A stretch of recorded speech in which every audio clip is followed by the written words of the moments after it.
Oh. Yep. Yeah.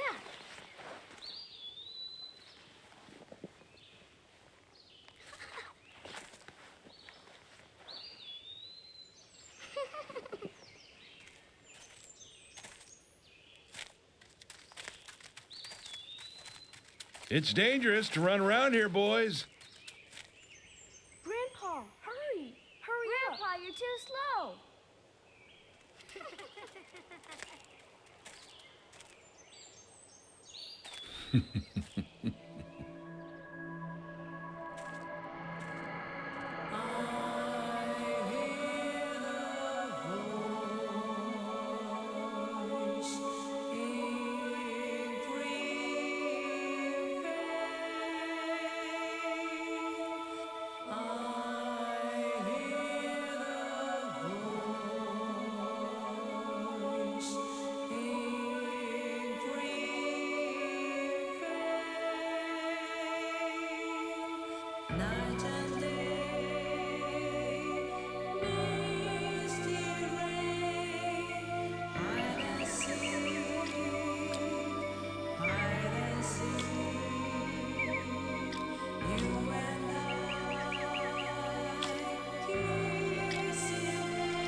Yeah.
I want to hear another story. Yes, of course. You've been waiting a long time for this, so how about a special one? This story is very strange and very nasty, but somewhat nostalgic. Do you think you can be a good girl and listen all the way to the end? Is it a scary story? It might be, but it's also a very important story. If you don't want to hear it, I can tell you a different story. No, I want to hear it. This way, I won't be scared. Will you turn on the TV then? Leave the sound down like always.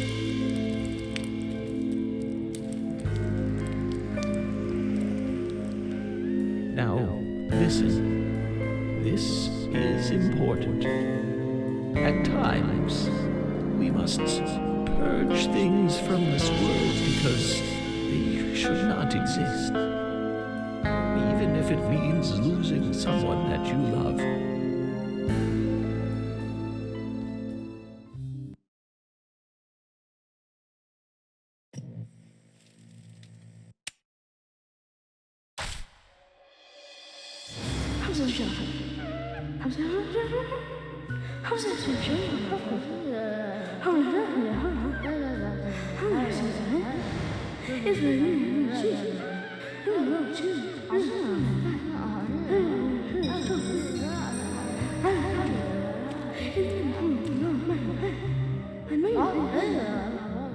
Could you wait just a little longer? This won't take long.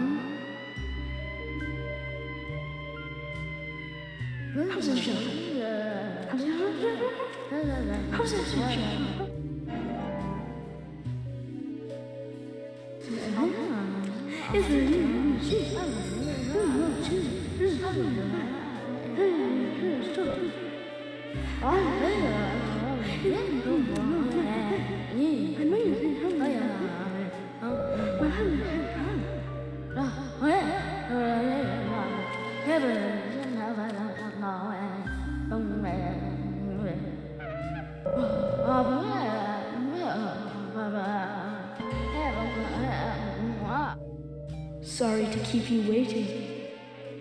It will start soon.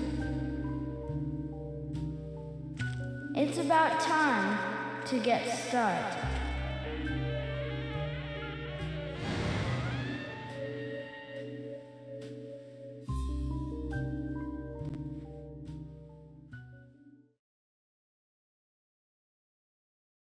Zach. Zach, can you hear me? It's me, York.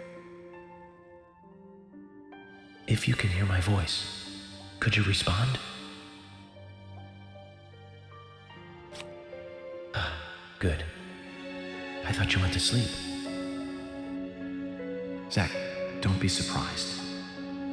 The crime took place out in the country this time. Let's take it slow.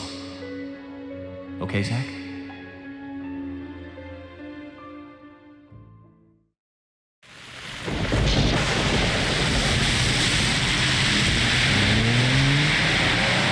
Sure, that's one way of looking at it, but it's totally wrong.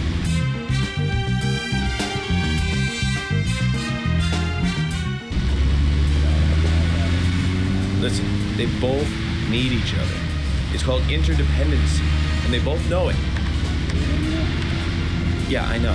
He does terrible things to Tom. Nasty, even sadistic things. But that's fine, as long as that's what Tom wants. Think of it. His actions. He's always asking for it. It's his partner's job to fulfill that need, and Jerry knows that. Proof? Well, in the Tom and Jerry show, they live with each other. Hello? Hello?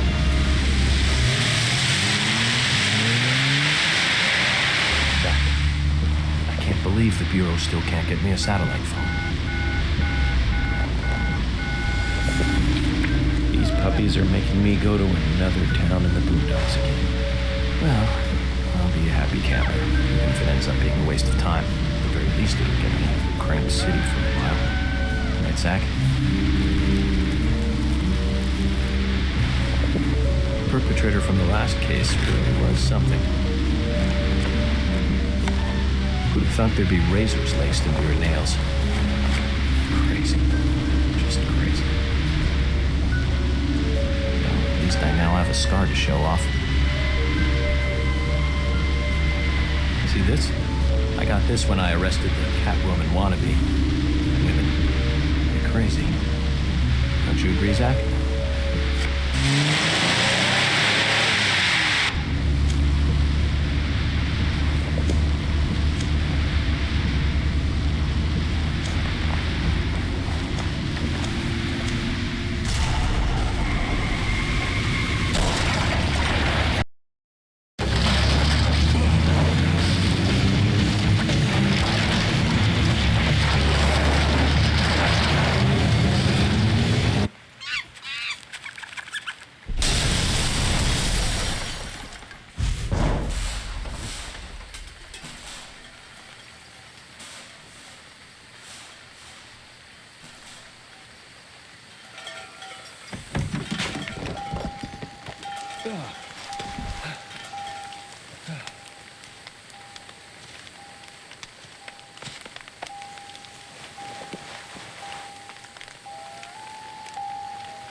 Zach, there goes the civilized world.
like we're being welcomed.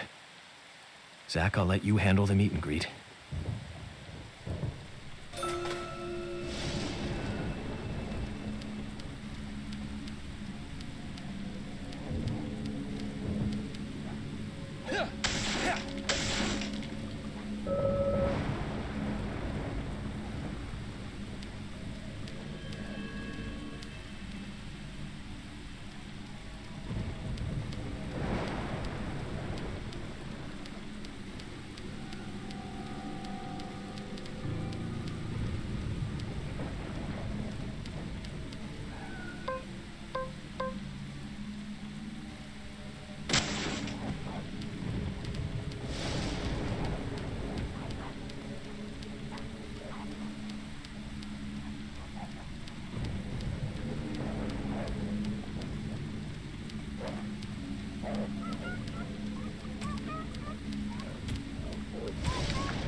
Huh?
I've been through a lot of crazy situations, but that one takes the cake. It's the first time I've been attacked so directly. Zach, can you give me a logical explanation about what that was? Never mind, don't answer. Life is fun because of the mysteries. Right, Zach?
Amazing.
Bullseye.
Huh?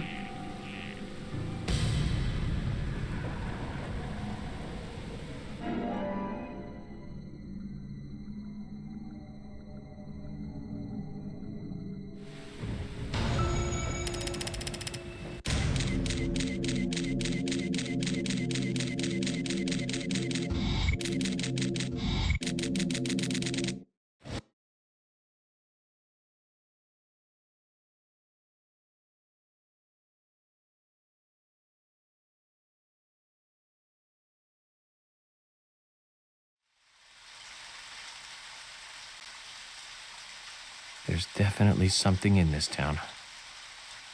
Do you feel it, Zach? My coffee warned me about it.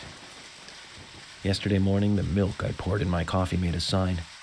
It said, "Tomorrow you'll arrive in a place that will change your fate."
Now you were very late.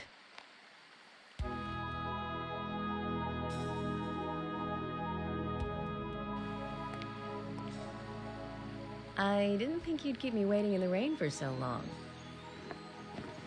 FBI Special Agent, Francis York Morgan.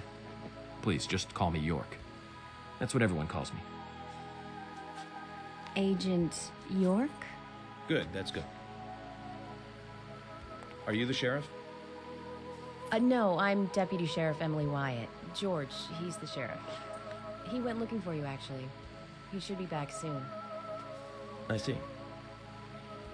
If you don't mind me asking, did you walk all the way here? My car broke down, that's all.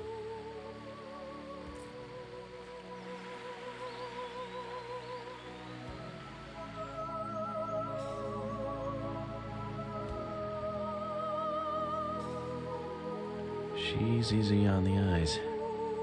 Definitely worth a trip to the primitive world. By the way, don't mention anything about what happened back there.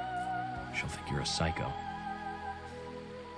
Don't want that, do we, Zach? Welcome to Greenvale. I'm the sheriff, George Woodman. Call me George.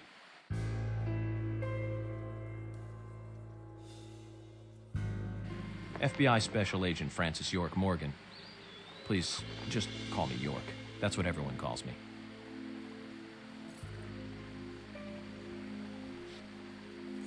Could you tell me why the FBI is so interested in a small-town homicide? Let's just say it's a personal interest in killers of young women. I'm always looking for new sample cases to help me with my profiling. Both our superiors have cleared this with each other. You can remain in command. You don't have a problem with this, do you? No.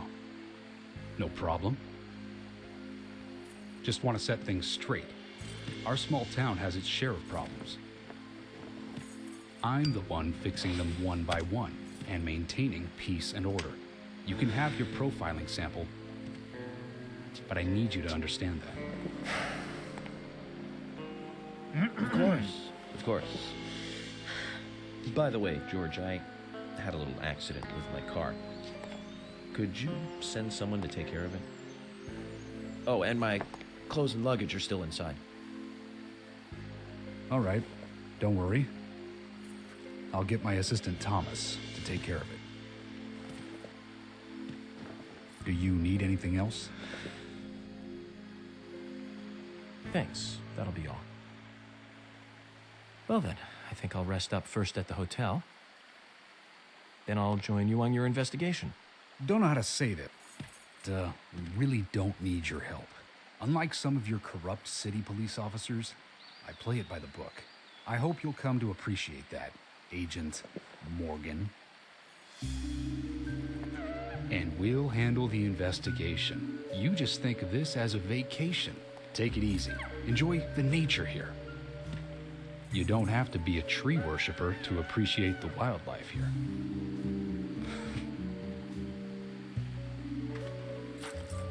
Zach, let's reassess the situation. There are no cavemen here. We're as far forward as the Middle Ages. And we've just met the king.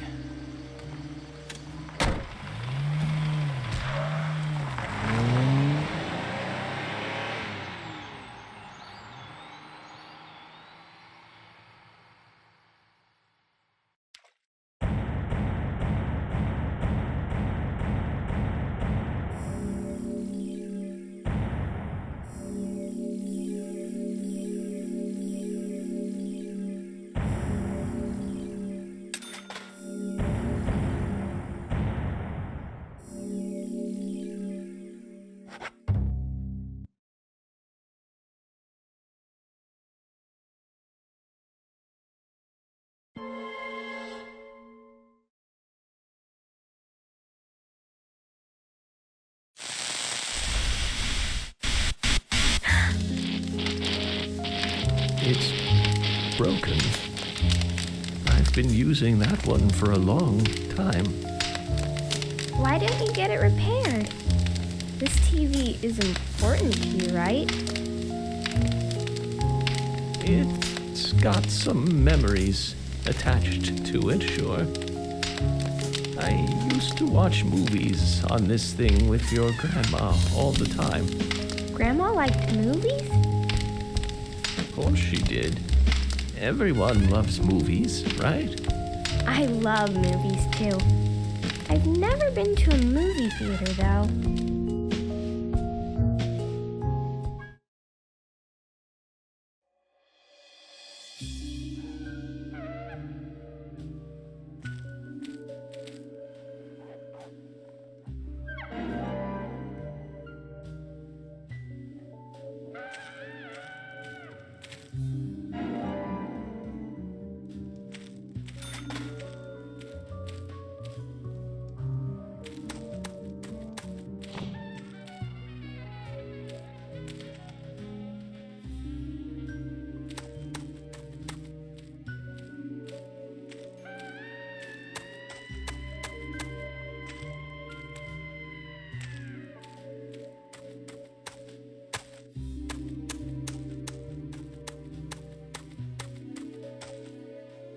York!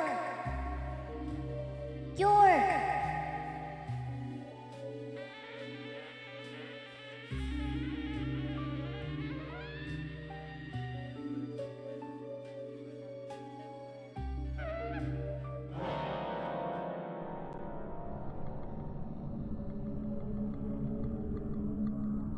Don't breathe. Hold your breath. They can't see you if you hold your breath. Hurry. Like this. Cover your mouth.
Who are you?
Zach, the symbolism in my dreams continues to intensify.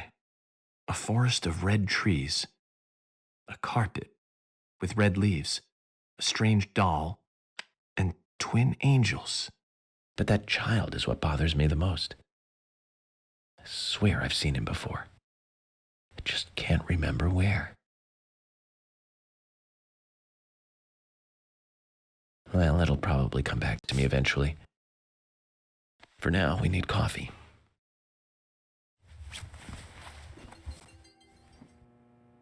Let's head to the cafeteria, Zach. I hope they have some real coffee. I really need some coffee. Then we can head to the sheriff's office. There's a proper procedure for everything, right, Zach?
Good morning, Mr. Morgan. Your breakfast is ready for you.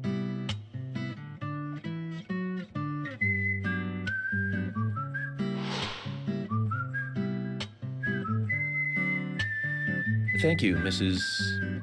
Polly Oxford. Just Polly is fine. Well then. Thank you, Polly. I'm starving.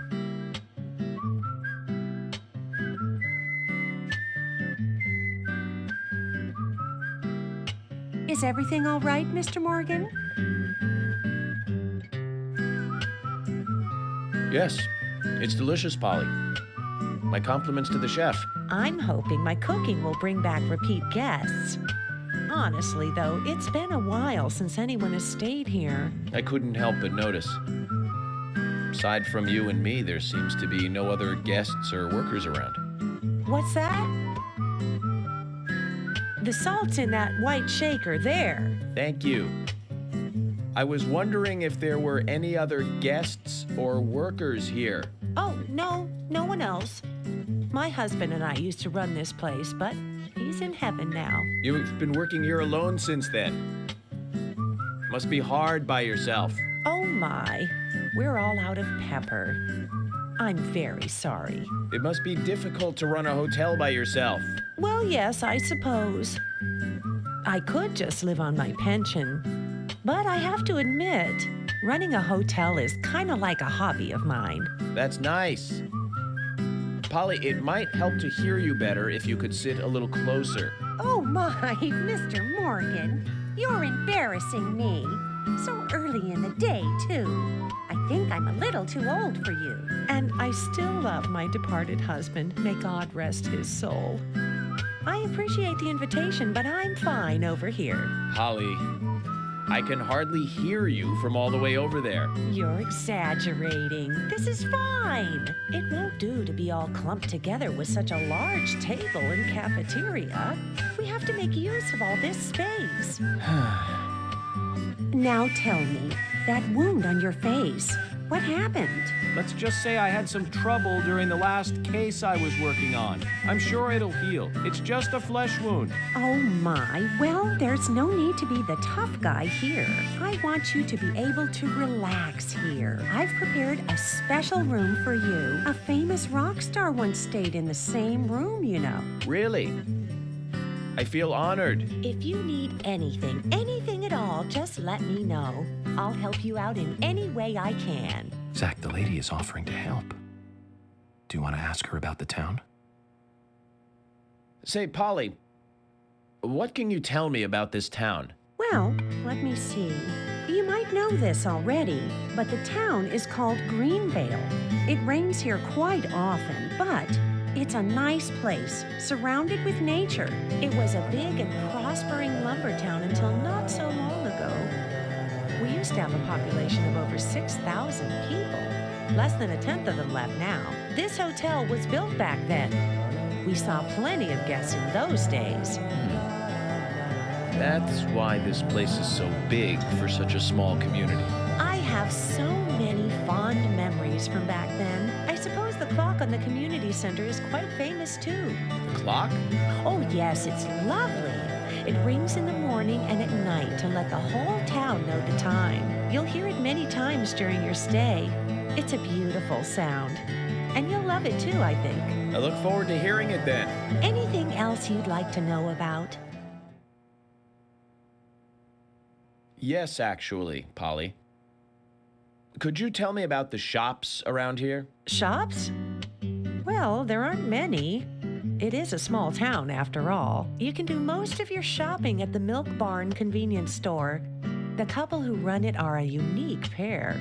I'm sure you'll get to like them. The A&G Diner is a great place to eat. They might be open even if my kitchen is closed. If you want to go to a bar, there are two. The Galaxy of Terror and the Sweary 65. I don't care much for either of them. Bars are for the younger folk. We also have a gas stand, of course, the art gallery, and even a gunsmith. You should be able to find what you need. Thank you, Polly. Well, Mr. Morgan, I'd better start cleaning up. You just take it easy. I'll bring your coffee out in a moment. Thank you, Polly. I have to warn you, though, I am very particular about my coffee. The very best you have, please. I understand. I'll be right back with it.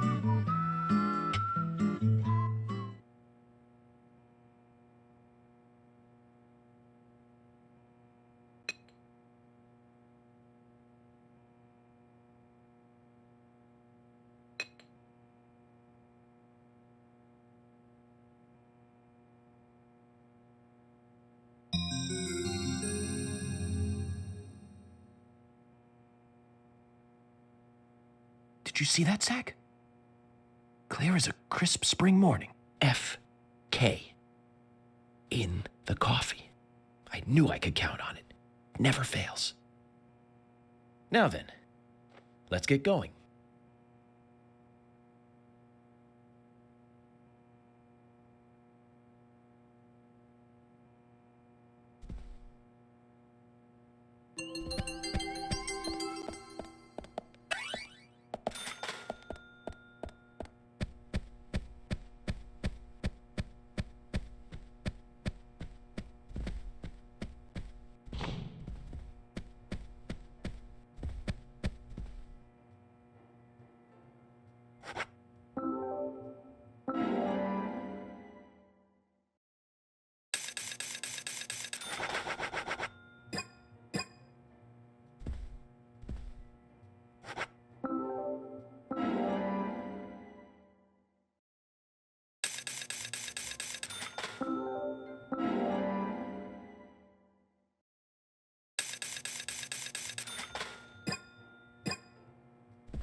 Oh, hi.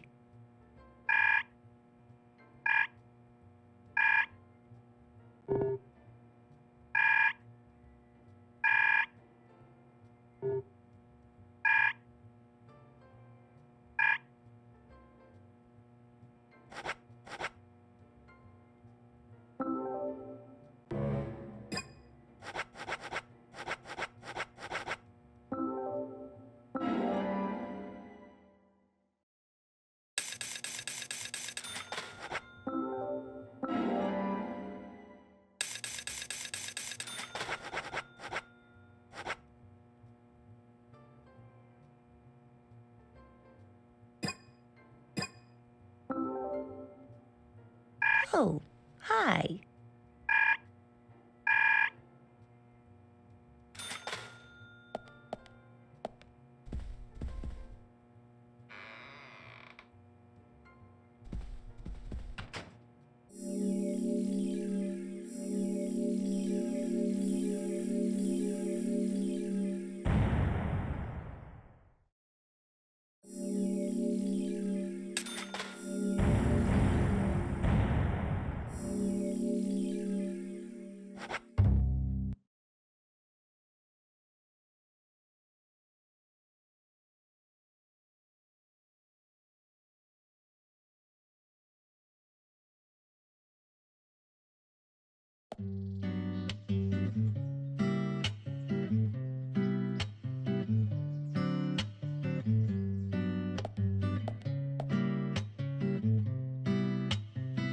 A police car.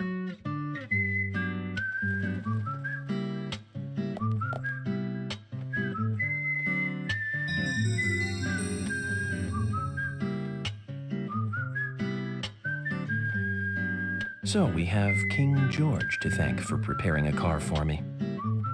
A pleasant surprise, eh, Zach? Let's take it for a spin.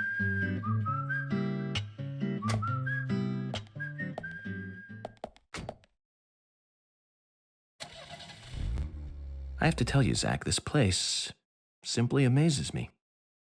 The keys were left on the front hood, and nobody stole the car. Values. This town has what the country needs. Values. Let's head over to the sheriff's department.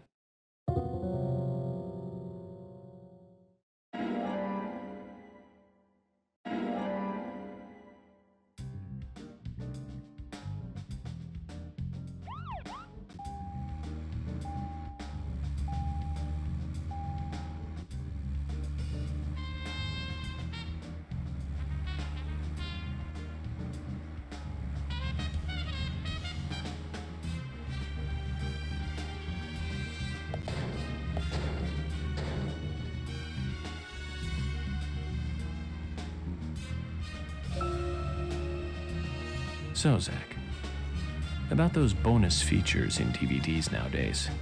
You know, the ones from the 80s have almost no bonus material.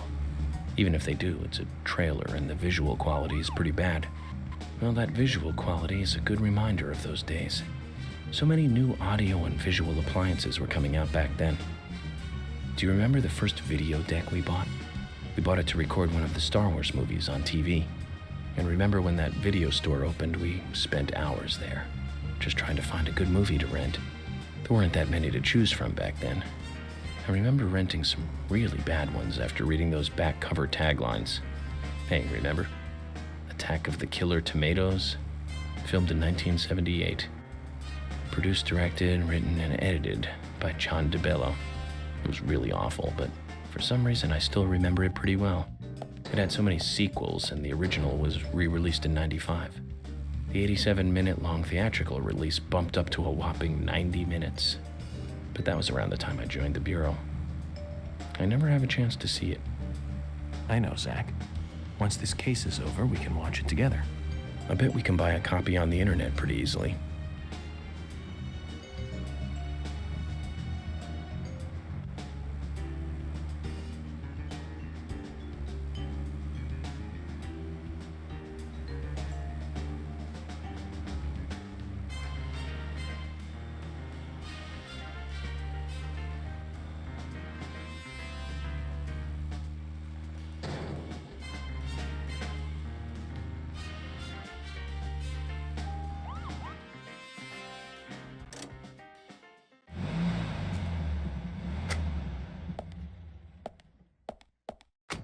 Zach, is there something here that you want to check out? We're supposed to go through Anna Graham's file at the sheriff's office, but if you...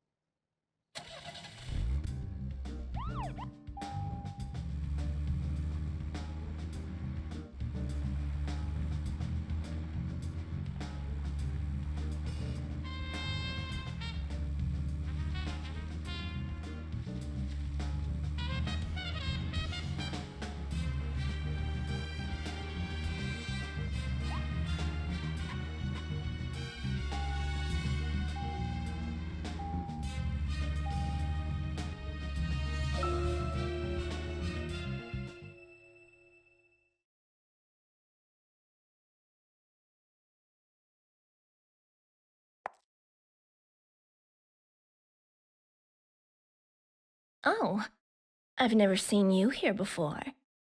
You in town to see some sights?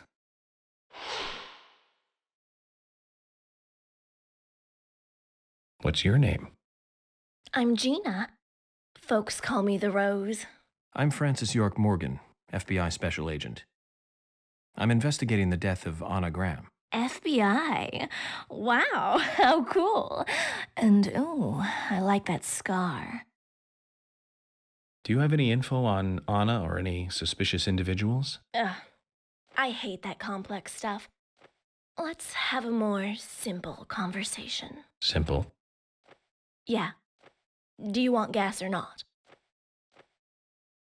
Uh-huh.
This makes it your 6th time. To thank you for being one of our best customers, today, you get the special service.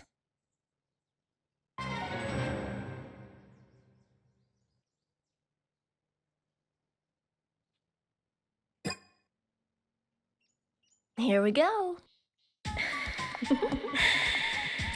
Ooh. Bubbles. Washing cars is fun. Shiny. Looks pretty.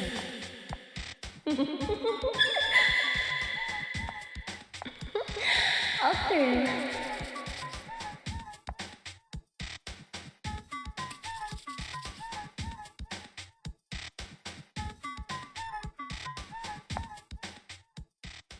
Ooh, that was fun. Come again. I'll give you the special service every time from now on. See ya.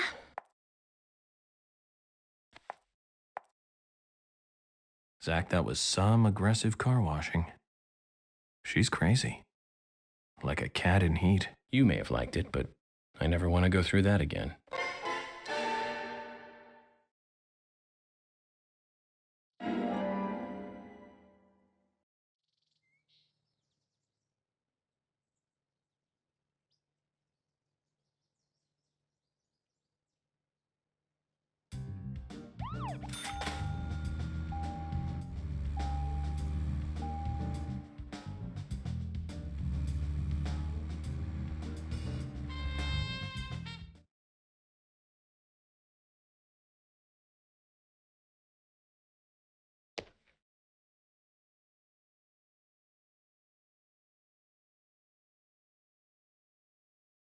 You from out of town? I ain't seen you here before.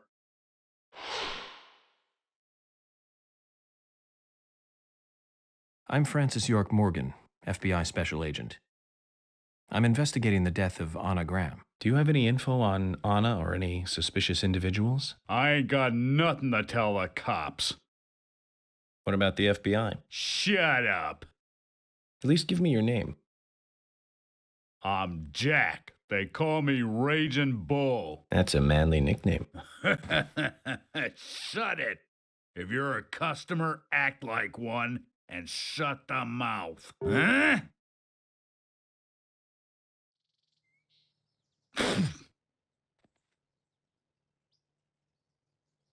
Huh?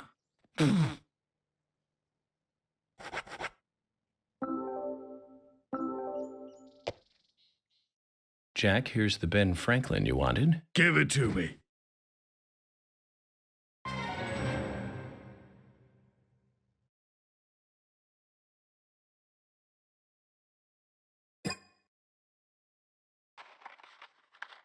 Hey there, Benjamin.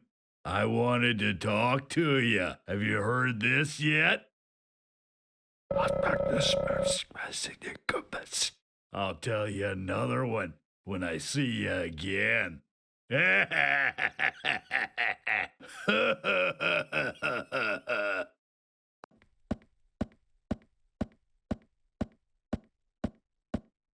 Zach, did you see that? It was as if we weren't here. I wonder what that was all about. Did it make sense to you?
So, you're the talk of the town.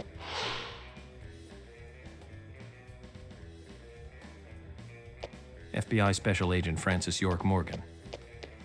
Please call me York. That's what everyone always calls me. The name's Keith. A pleasure meeting you, York. Sure is a big scar. It's bigger than I thought it would be. So, Keith, I have a couple of questions about the incident. Huh? Sure, fire away, man. Did you know Anna Graham? Yeah, of course, man. Poor little Anna. She was such a nice girl. I mean, what kind of sicko would do that to her? Well, I'm here to catch that sicko. Listen, even the smallest piece of information might be useful to me. If there's anything you noticed or want to let me know, contact me. Okay, will do, bro. You got my cooperation, FBI. Another thing, I'll be frequenting your store during my stay here, so I'll see you around. Sure thing, bro. We got what you need, so drop in anytime.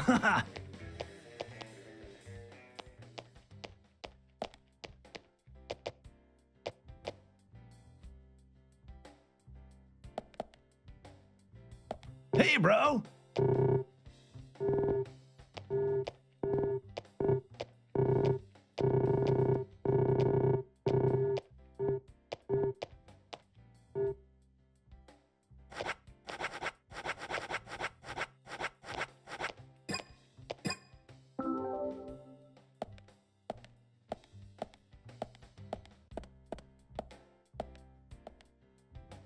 FBI Special Agent Francis York Morgan. And you are? Lily Ingram. My husband owns a convenience store, and we have 2 sons. I like to think that I'm just a regular wife in a regular family, aside from the point that our sons were the first witnesses to the crime scene. You seem pretty calm considering their involvement in such a big murder case. You think so? I'm glad to hear that. Anyway, if I looked all bleak and gloomy, I think it would hurt our business. Agent Morgan, about that scar. Lily, please don't call me that. Call me York if you can. People have been calling me York for a long time. You're a silly one. No, not at all.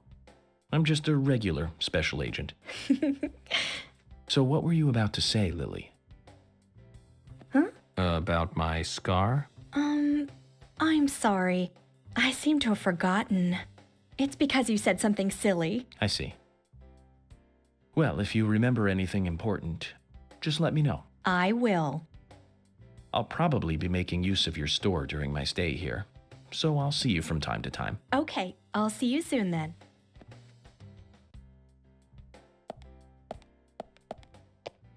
Hi there.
Hi there.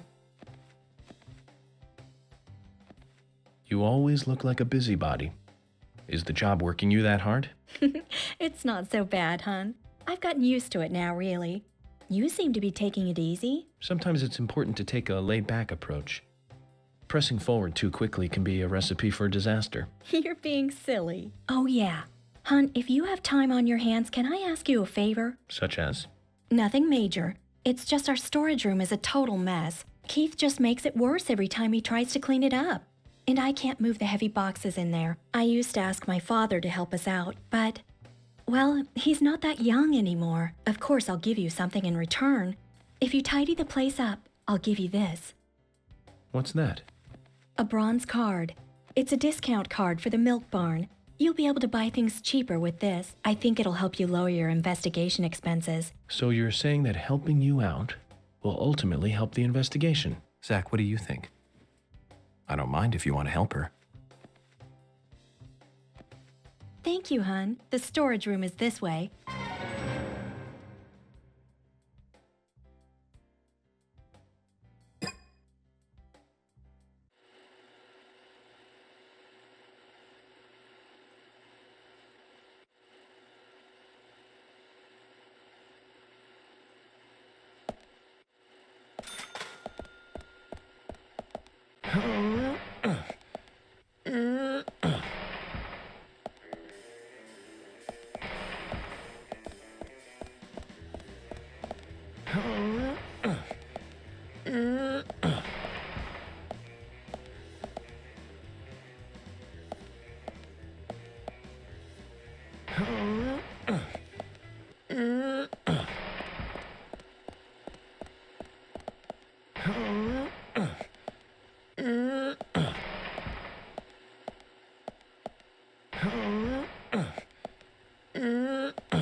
Thank you, hon. You've been a big help.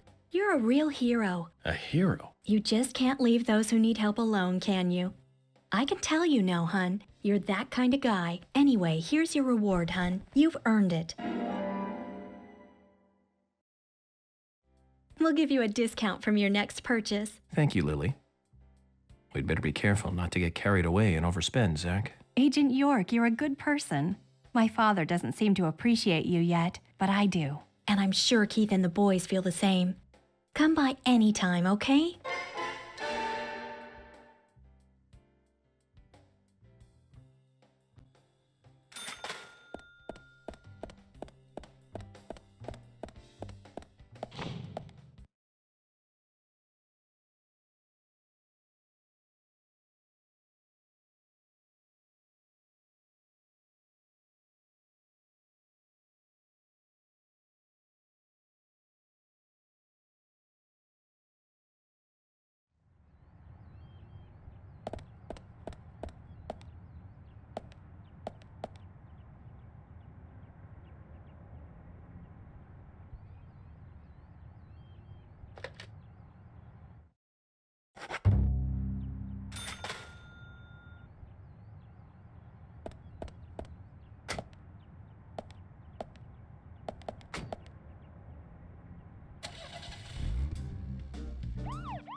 So, how's the chemistry experiment coming along? An experiment? I'm doing my best to learn how to cook better, thank you very much. Sorry if I touched a nerve. I just couldn't resist it. Well, anyways, how about trying a taste for me then? You mean a taste of this? Well, I think it came out pretty good. But I want to hear other people's opinions so I can improve my cooking. So come on, please. This is shocking, Zach. She's serious.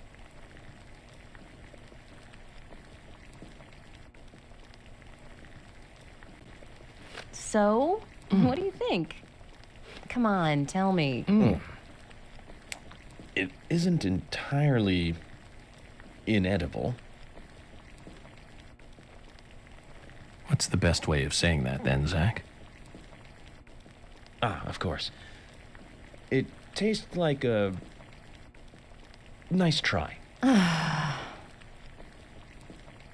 Emily, no need to get so depressed. This dish just needs one more ingredient. You need a certain fermented dairy product, and this will be perfect. A dairy product? What? If we get the chance, Zach and I will bring it to you. Then we can mix it in and I'll try it again, okay? What do you say? Thank you, Agent York. I won't get my hopes up too high, but I'll be here.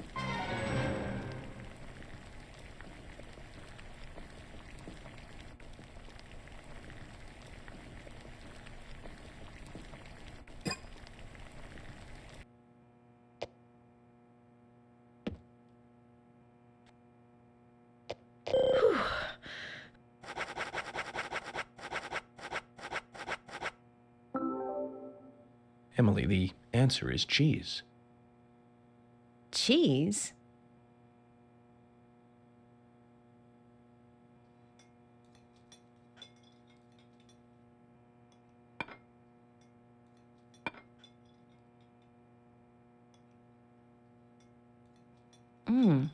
This does taste good.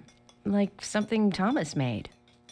I agree it's good, but this isn't in the same league with Thomas's cooking. His cooking is so precise, so delicate. I'm looking for an example here. It's like listening to classical music during tea time on a holiday afternoon. This, however, is far more wild and running free. The two are opposite poles, really. Making yours, like... Anyway, both are edible, and that's the point I'm trying to make.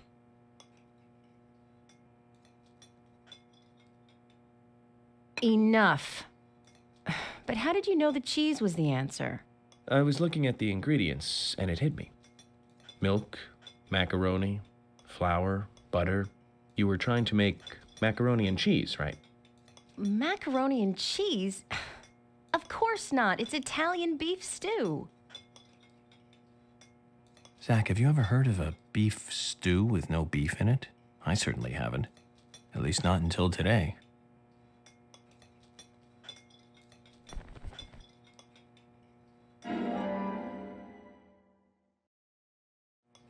Agent York. Sure, it wasn't perfect, but I'm glad I managed to make something edible. Here's a little something to say thank you for your help.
I'm FBI Special Agent Francis York Morgan. Please call me York. It's what everyone calls me. York? Sounds like a last name. I'm Richard Dunn. I own one of the bars here. It's called Swery 65. How'd you like the town? Oh, it's great. Aside from the murder that happened here. Yep. I mean, murder just doesn't fit with a small town like ours. Well, Richard, I'll have to correct you on that. Crimes don't care about size. Big town, small town, just isn't a factor. I guess you're right. So, how did you know Anna? Well, I've known her since she was a child. She was the same age as my son. You know, she always stood out, being pretty and all, just like her mother, Sally. You seem to know a lot. How long have you been in love with her? Hey, don't go there. That scar of yours tells me you got your hands full too, right? Let's not dive into personal matters. It'll be better for you and me. You're right, Richard. Collecting gossip won't help with the matter at hand.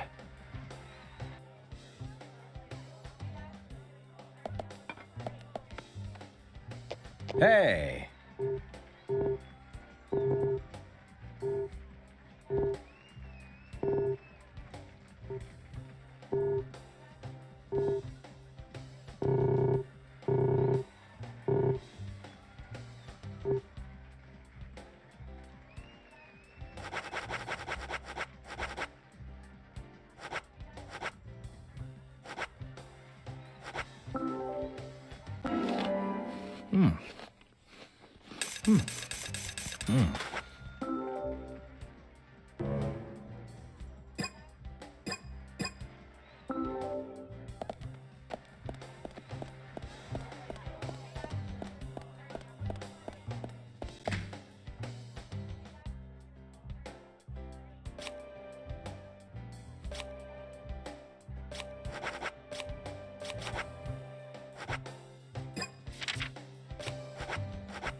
Huh?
Oh man, that hasn't happened for a while.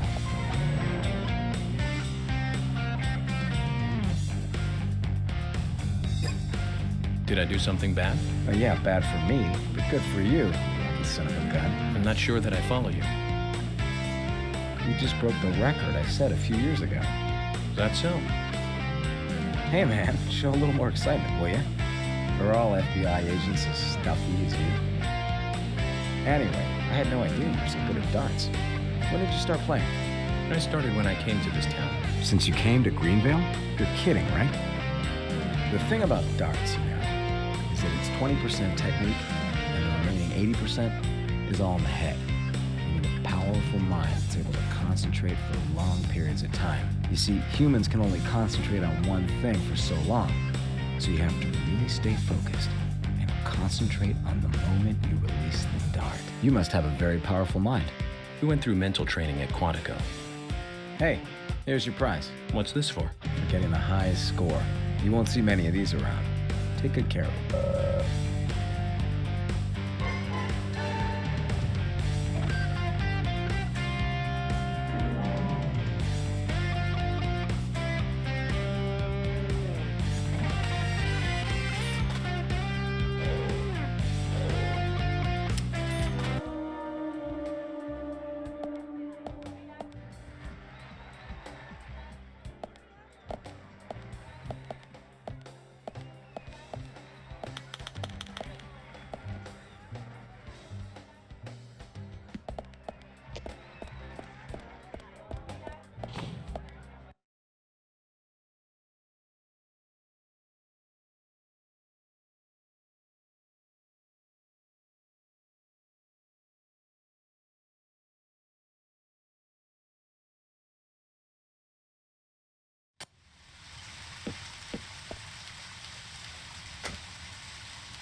Speaking of 80s movies, one jewel in the rough springs to mind.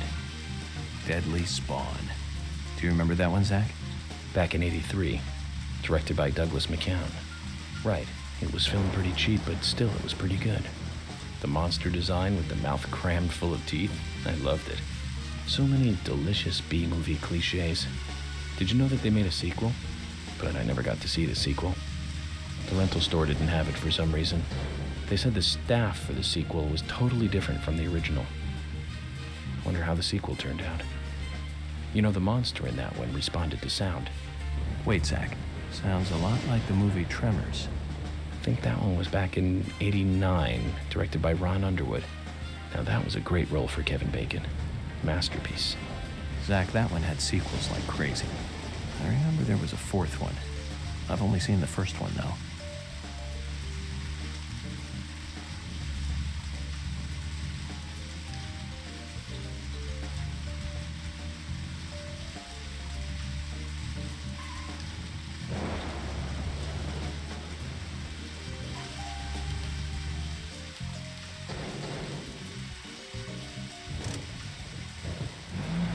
Zach, is there something here that you want to check out? We're supposed to go through Anna Graham's file at the sheriff's office, but if you want to act on a hunt...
Anna, where are you going?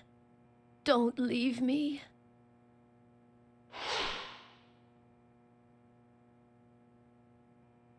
You there. Do you know where Anna is? Anna. My dear Anna. Zach, let's do this later. I don't think we'll get anything out of her like this.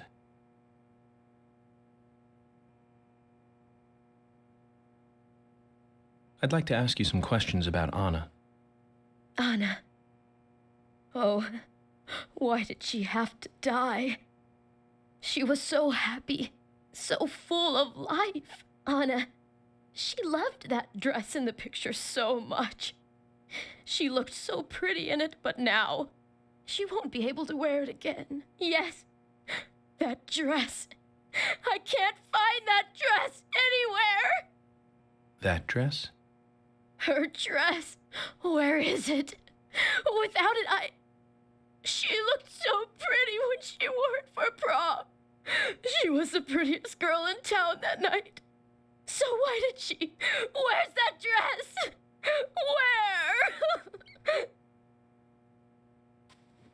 I don't think we'll get much more out of her like this. Maybe if we find the dress and bring it to her, she'll calm down enough to talk.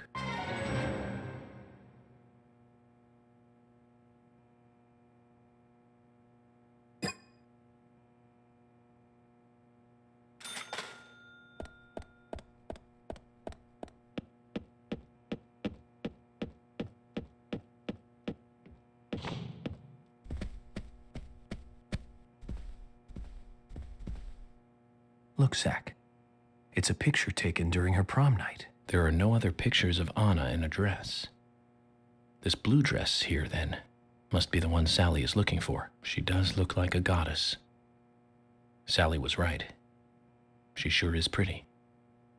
That smile would make any man turn to butter.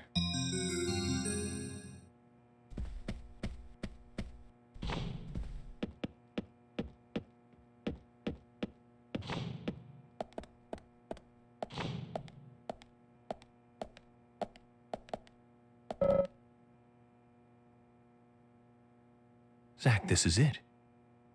This is the same dress as the one in the prom picture. Let's take it to Sally.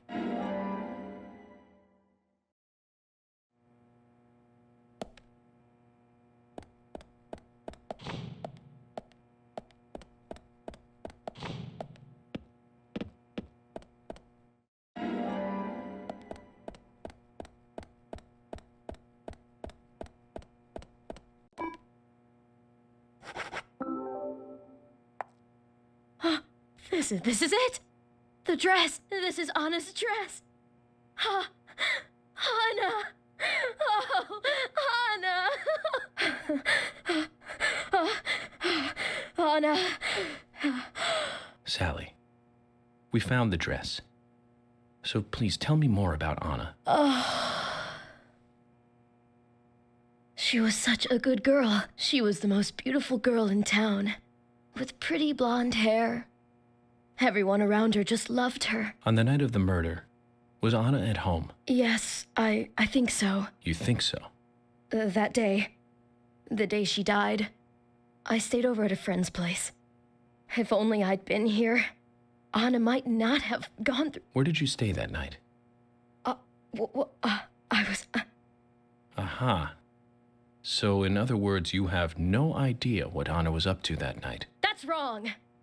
She wasn't the kind of girl that would walk around at night. She was always dancing under the sun. Yes, under the pouring sunshine, like this.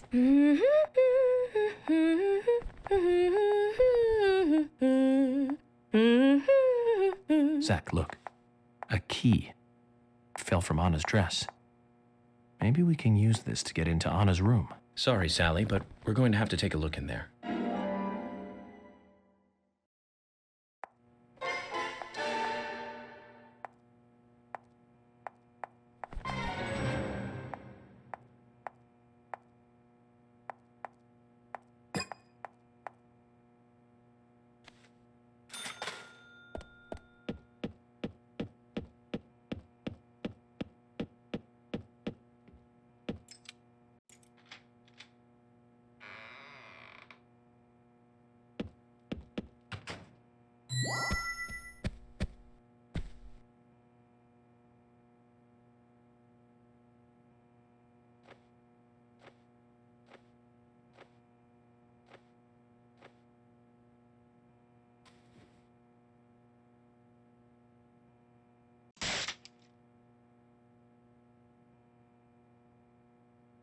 She was at an age that craves excitement.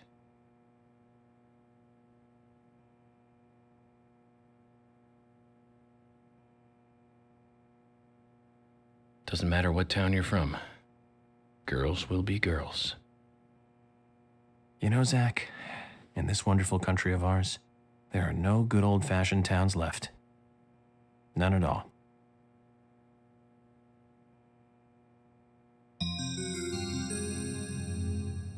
Day 1. Today is the day of the ceremony, and I'm a little nervous about it. Day 2. The first time he used it on me, it was so amazing, so exhilarating. Day 3. He doesn't let anything slip. I'm really worried about Becky. Day 4. Delivery man Q won't be able to protect Becky, so that's the last page written. It's very interesting. You can learn a lot from a diary. So we have this unnamed he, Becky, and this delivery man Q. Zach, this could be more interesting than I thought.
Tremors.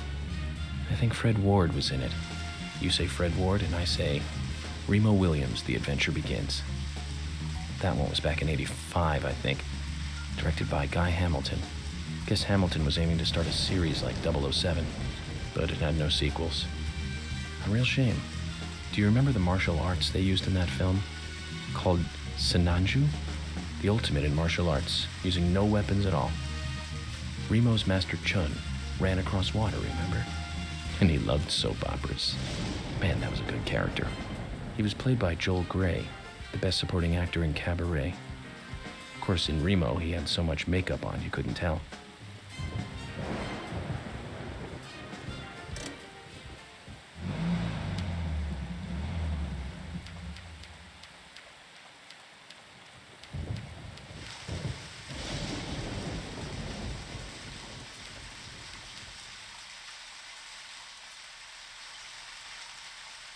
This flower.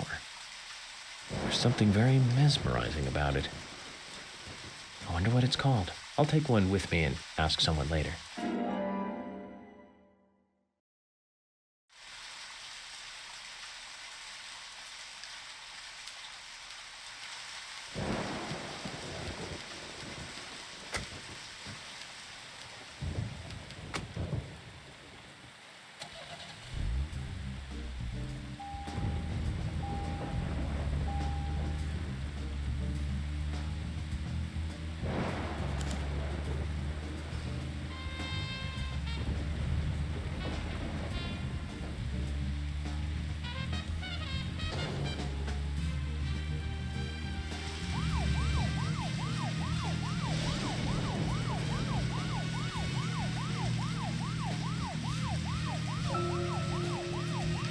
Now, Joel Grey's daughter is, of course, that's right, Jennifer Grey.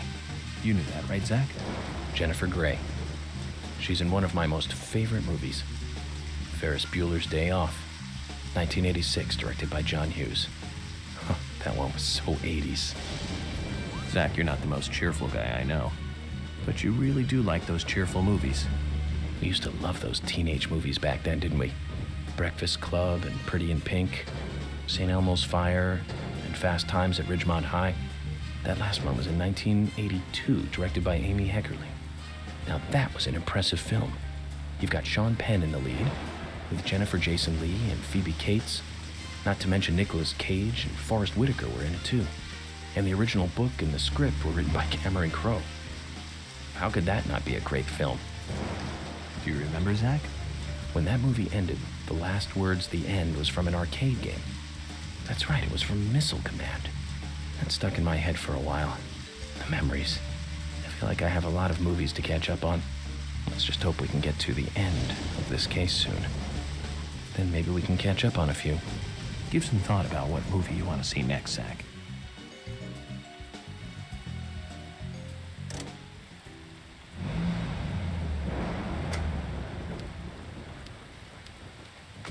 Zach, is there something here that you want to check out? We're supposed to go through Anna Graham's file at the sheriff's office, but if you want to act on a hunch, then I'm with you.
Huh?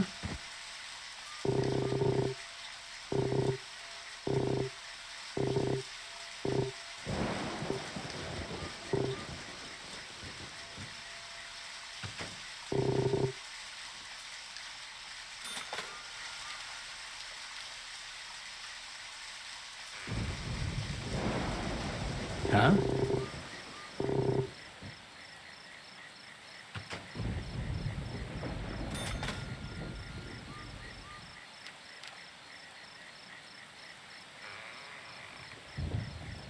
Huh?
Okay, Zach. I've been thinking about what movie I'd like to watch next. And finally, I've made a decision. It's always hard to narrow it down just to one movie, but I've put a lot of thought into this, and I'm sure you'll agree with me. 1975. Directed by Steven Spielberg himself. The grandfather of panic movies. Set in a small town in Massachusetts. That movie made me stay away from the beach for years. I was always afraid that a hand might come floating up. You know what I'm talking about, right? Yeah? It's Jaws. The underwater camera work accompanied by that John Williams music. I'd never been that scared by a movie before. But the best thing about it is that it isn't just another panic movie. The mayor who won't close the beach even when there are so many victims. Chief Brody putting the citizens' lives above all else. The film gave a lot of time to the dispute and friction between them. It certainly had a lot of messages for a 2-hour film. That's probably another reason why it was such a record-breaking hit. One of my regrets in life is that I didn't see it at the movie theater. I guess I was still just a child back then. But still, I wanted to taste that terror in real time. That reminds me, Zach. Did you know this one? Jaws also appears in another movie that was produced by Spielberg, the second Back to the Future. It was directed by Robert Zemeckis, who later made Forrest Gump. That's also... Zach, we'll finish our chat later. Let's take a walk around here.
Zach, picking up from where we left off.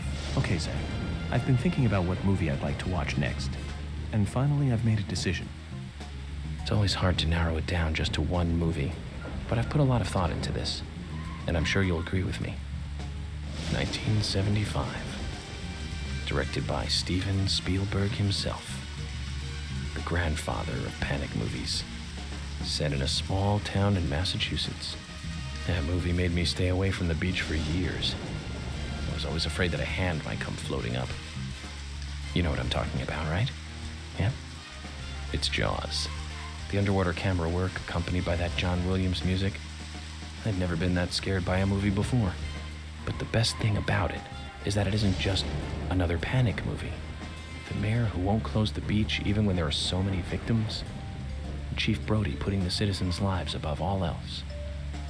The film gave a lot of time to the dispute and friction between them. It certainly had a lot of messages for a 2-hour film. That's probably another reason why it was such a record-breaking hit.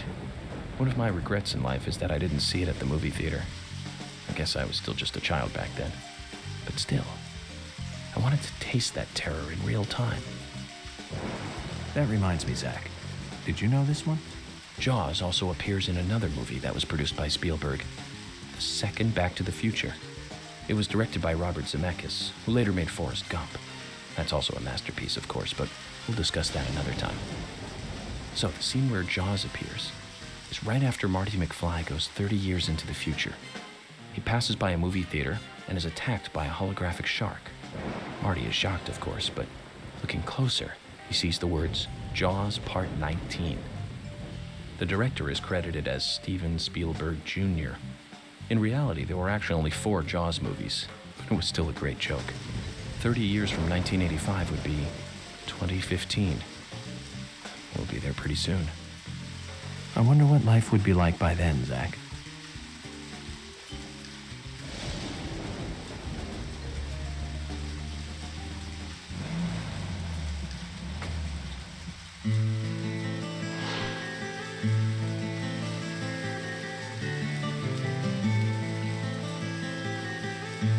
That's one fine building for such a small town. The exterior woodwork is spectacular. Don't you agree, Zach?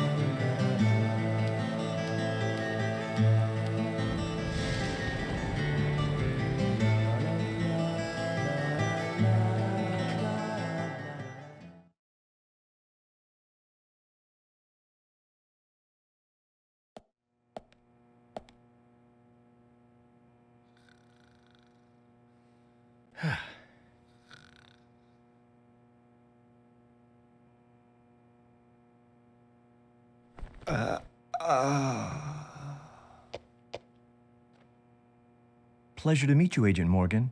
We've been expecting you. I'm Thomas McLean, the sheriff's assistant.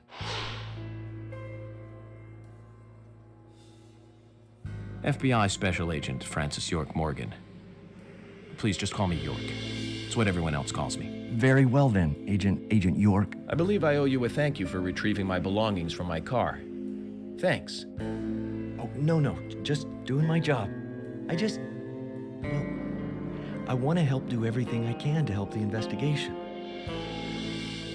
I just can't believe Anna was murdered. She was such a bright and lovely girl. Did you know her well? Well, no, not really. But it's a very small town. I'm sorry. It's just that this is the first really big case I've ever seen. I understand. Just try to relax. Can I have a look at Anna's file now? Yes, of course. The sheriff told me to let you through to the meeting room, but I've lost the key to the cabinet where the files are. Why don't you take a look around while I go look for it? Okay. Let me know when things are ready.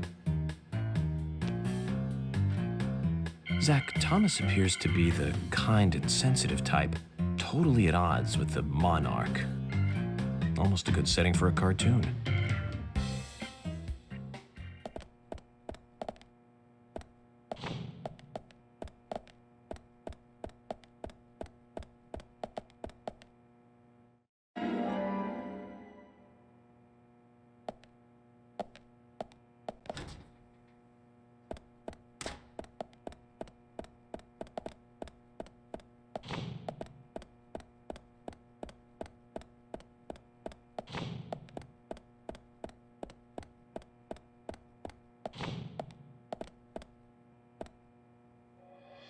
Zach, look at this.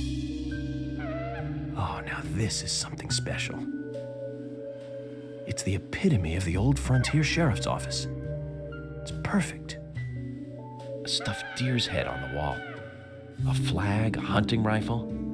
A hunting rifle. Amazing. You'd never see a hunting rifle on the wall of a police department in the city. That's just amazing.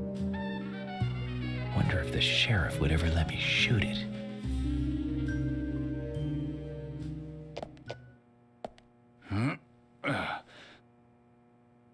George, do you work out every day? Of course, Agent Morgan. Exercise keeps me healthy. I haven't missed a day since I started in high school. Now that's impressive. Remind me to get more exercise, Zach. But I can't do my full routine today without Arnold. I haven't seen Arnold around since yesterday. Arnold? He's a training buddy of mine. His partner Sylvester misses him too. If you see Arnold around, let me know, will ya? Can't finish my workout menu without him. Okay. I'll keep an eye out for him.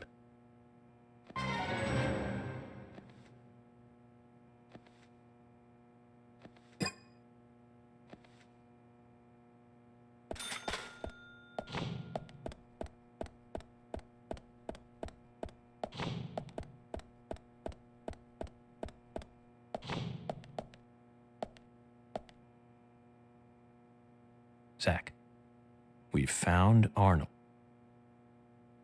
Let's get him back to George. I guess it's a cute name for a dumbbell.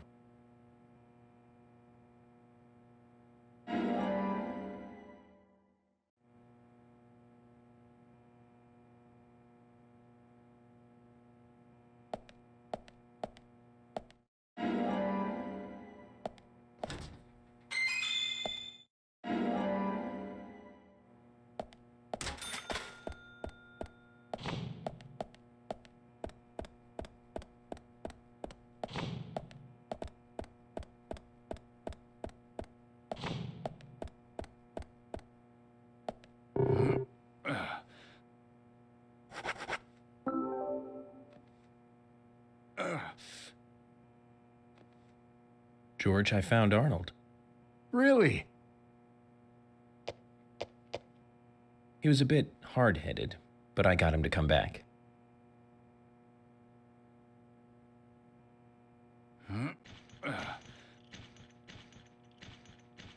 Oh, Arnold. Well done, Agent Morgan.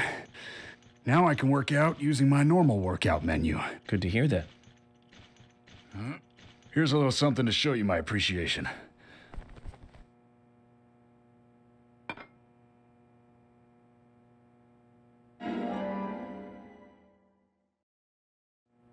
So that makes us even. I don't owe you anything, and you don't owe me anything. No changes to how we work together. Just bear that in mind. Zach, he needs some friends who aren't so dumb.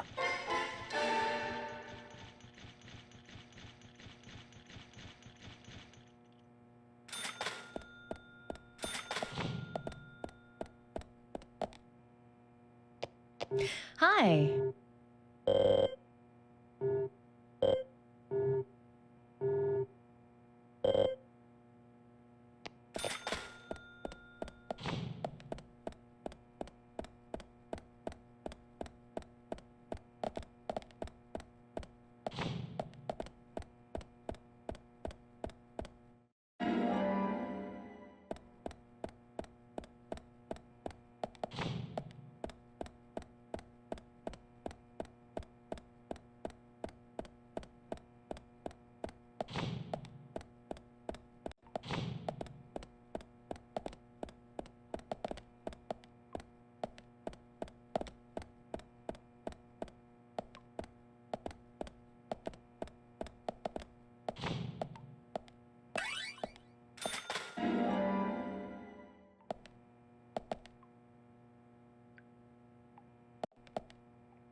You found the key.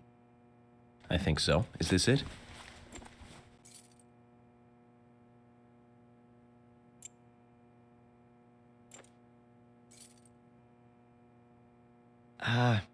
You don't know your squirrels, do you?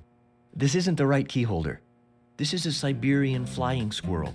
It's closer to a land-based squirrel. The Siberian flying squirrel is larger than the southern flying squirrel and has a standing tail while the southern has a hanging tail. But we're looking for a southern flying squirrel right now. You sure do know a lot about squirrels.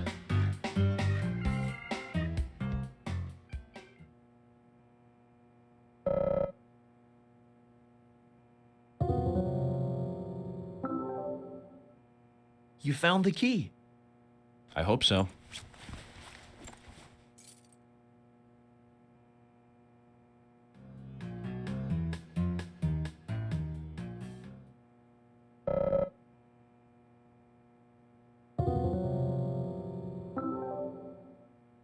You found the key. Is this the one you were looking for?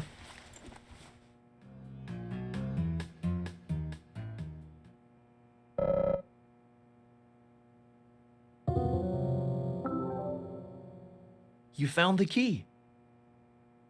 That's the right one?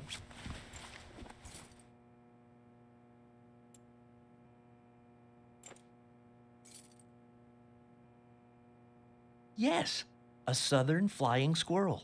Thank you so much. I'll bring the files right in, so please go to the meeting room. Okay, I'll be waiting for you. Well, Zach, we just got here and we've cracked a big case already.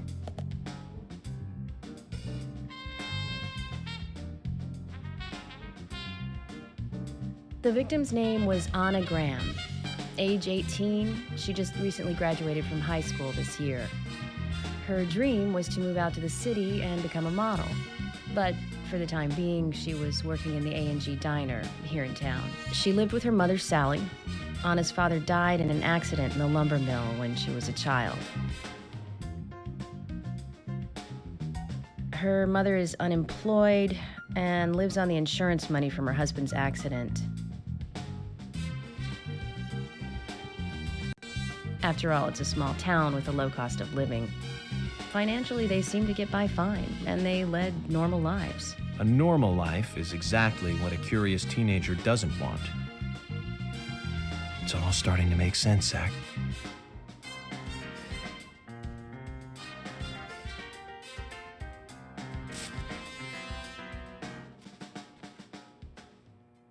City folk, huh?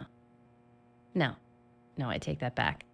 All of them can't be as bad as him, and some should have better manners. Huh. This is a good biscuit. I've never tasted a biscuit this delicious. Where in town can I get these?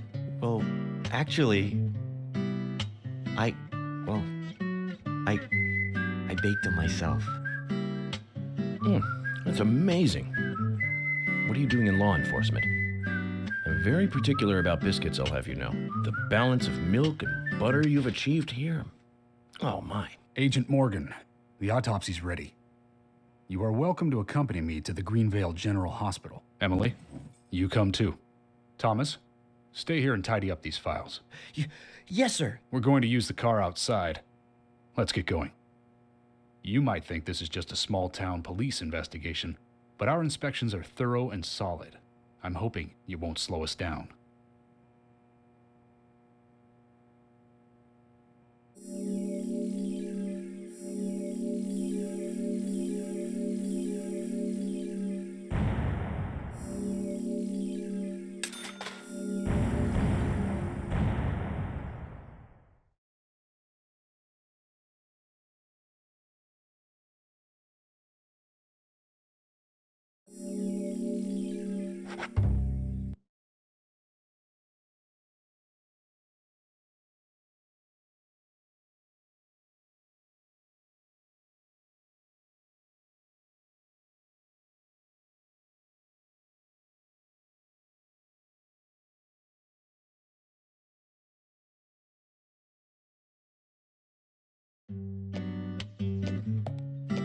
The Greenvale General Hospital is down the road by the lake. It's too far to walk. Come on, get in the car. If I'm riding in a car, George, I prefer to be the driver. Can you provide a car for me? What are you talking about? You don't even know how to get there. Which is another good reason for me to drive, George. I need to learn my way around town. Oh, man. Very well. Then I'll ride with you. I want to keep an eye on you. Fair enough. Just one thing, Agent Morgan. Your involvement in this case is limited. That means you don't have to learn your way around town.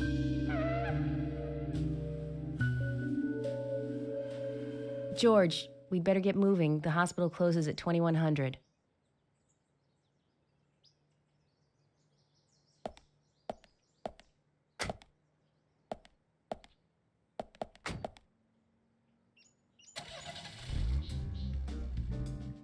Agent Morgan, get us there quickly, but drive within the speed limit. Just because you have a badge doesn't mean you can drive like a maniac. George, what are you, his mother? We just need to get the autopsy results. Agent York isn't accustomed to the town yet. Give him a little slack.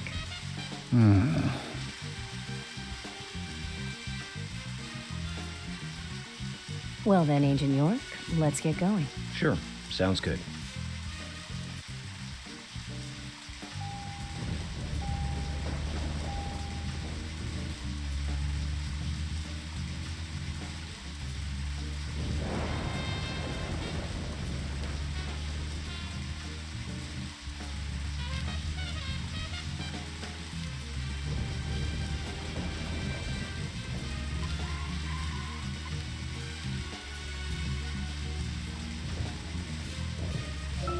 Agent Morgan, I can't help noticing you prefer to work alone. Most of the time, yes. Don't you get lonely, flying all over the country alone? I must say I've never felt lonely. Are you married? Unfortunately, relationships and I are fleeting strangers. I don't get on very well with women, you might be surprised to hear. That's because you're young. You notice things like that at my age. You have to treat women carefully, like a thin crystal wine glass. If you don't, they can cut scars on your face, just like yours, right? George, is this an interrogation? I see you're a seasoned professional. But let's not talk about my scar. It was caused by a problematic woman. Well, she got you good. Terribly good. It'll fade away, and nobody will notice it in a week. A week? It's not that light of a wound. So, Emily, tell me, is there really a need for a full-time sheriff in a small town like this? I'm sure it is small to your city eyes, but any gathering of people leads to all kinds of problems. Fights, runaways, stray pets. You're too fixated on violent crimes. Our job is to guide the people along the correct path, first and foremost. Now, that's what I consider to be my duty as the sheriff of Greenvale. Zach, there he is, the monarch, in all his glory. Kind of makes me glad that I wasn't born here. Did you say something, Agent Morgan? No, nothing, George. I was just reflecting on a little history. Well, we're in the middle of a homicide investigation. Keep your mind on the matter at hand. Okay, which right now is driving.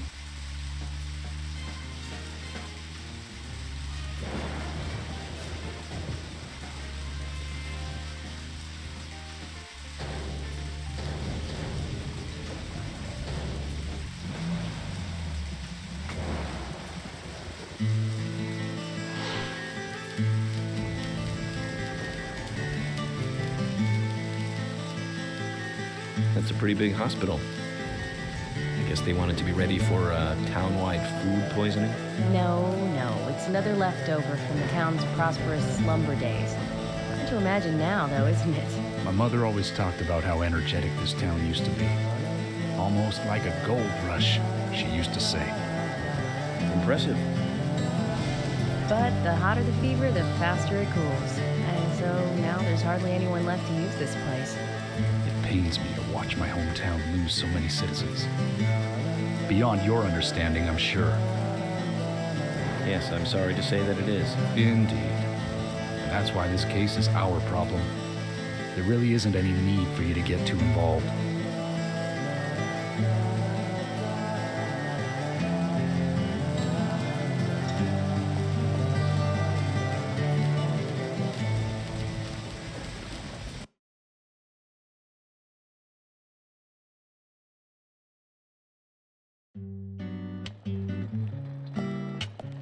Hello, Sheriff.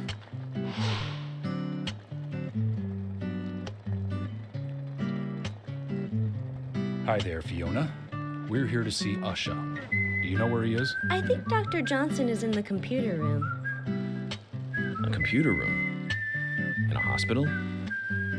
Nice to meet you, Mr. FBI agent. The computer room is where our employees share a computer. Very nice to meet you, too. I'm FBI Special Agent Francis York Morgan. But how did you know I was FBI? Easy. None of the police in this town wear cologne. Besides, that scar on your face is the biggest rumor in town. Rumors get exaggerated as they spread, even in the countryside. What's that you're reading, if I may ask?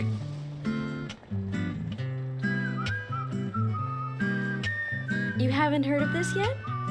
It's a recent bestseller mystery. It's set in the US, a small traditional North American town close to the Canadian border. A peaceful, traditional place.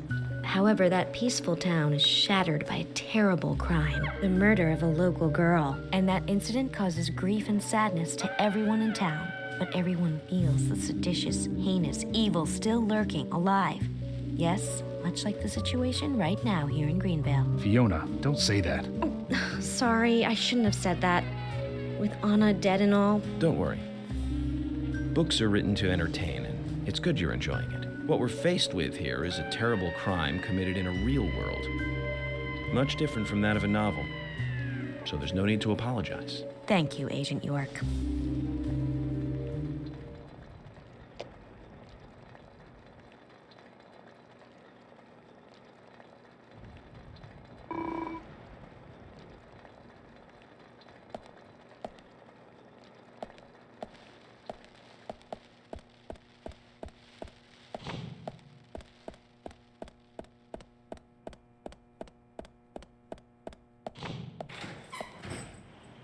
We couldn't find him. Fiona needs to check her information. No, I don't think so. Does the doctor like playing games by any chance? What do you mean? There's a message on the computer, and a card key already set in place. The king passes the rook and meets the bishop. The knight takes a pawn along for the queen. What does that all mean? It's a simple puzzle. Zach, let's take him up on his challenge. You can do this, right?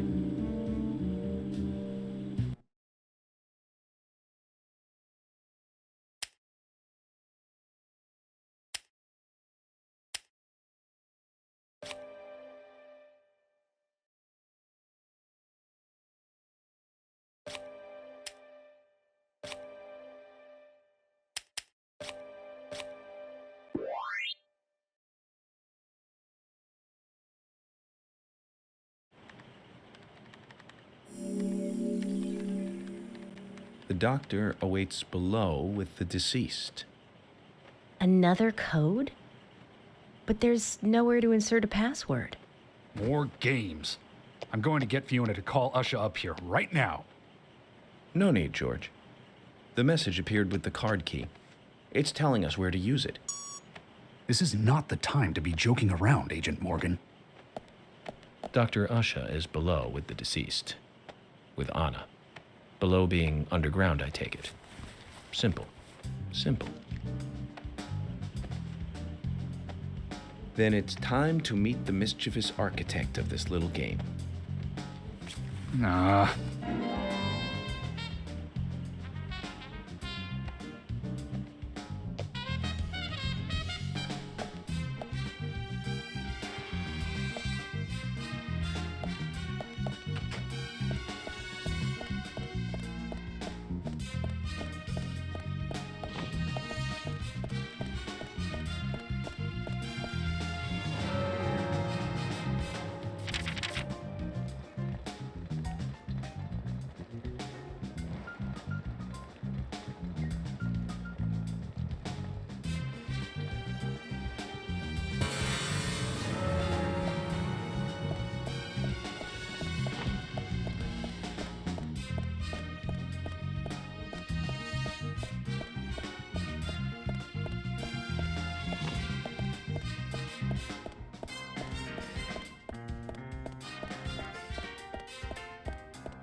Usha, sorry to keep you waiting. Ah, you made it. Let's get started, shall we?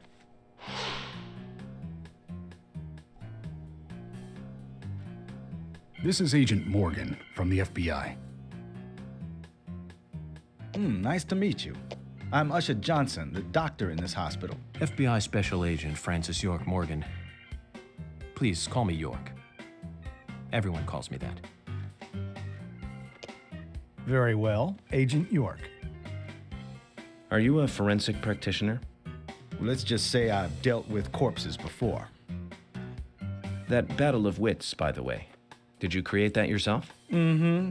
I just wanted to see if our FBI agent could handle the task. I see.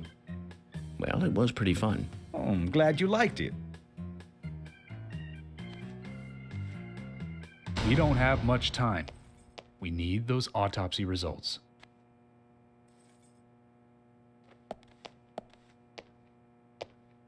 Next time, try challenging us without obstructing an investigation.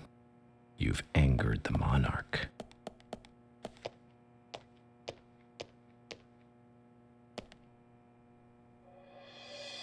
From the onset of rigor mortis, the stiffening of the muscles, the time of death is estimated to be between 20 and 2200 hours.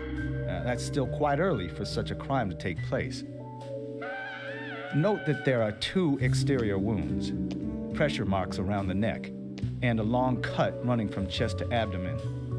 Blood marks on her right hand tell us she was gripping something round in her right hand.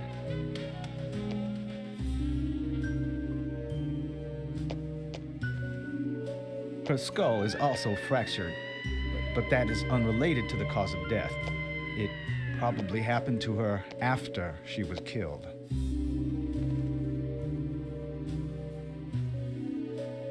Now, I first thought death by suffocation, due to the marks on her neck. But after further investigation, I now have a different conclusion. The direct cause of death was loss of blood from the wound.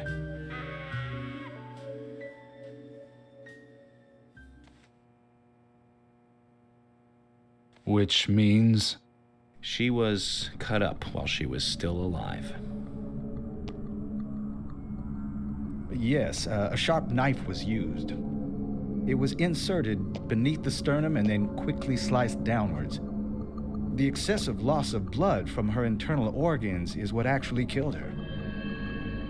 Her nails are clean, and with no skin cells from the attacker. She also doesn't appear to have been bound nor badly beaten. She was apparently killed without resistance. The most tragic thing, however, was that she was unable to speak her story to anyone who could hear her cries.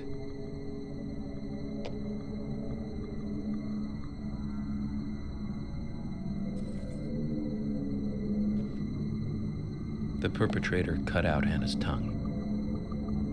Well, I believe she was drugged first to phase her consciousness, and then the killer killed her.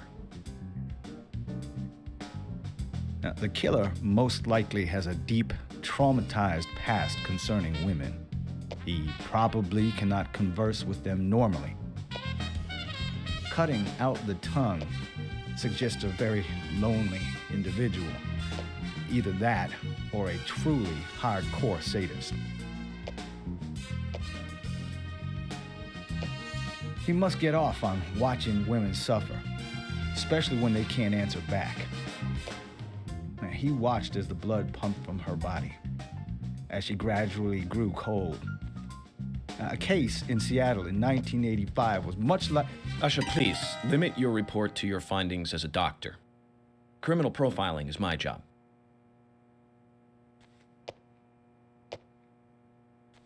You're wrong, also. Anna died fully, deeply, painfully aware of what was happening to her. But, Tell me, what time did it stop raining on the night Anna was killed? Just before I went to bed, right after the movie on TV ended, so around 1 a.m. What movie was it? An American Werewolf in London.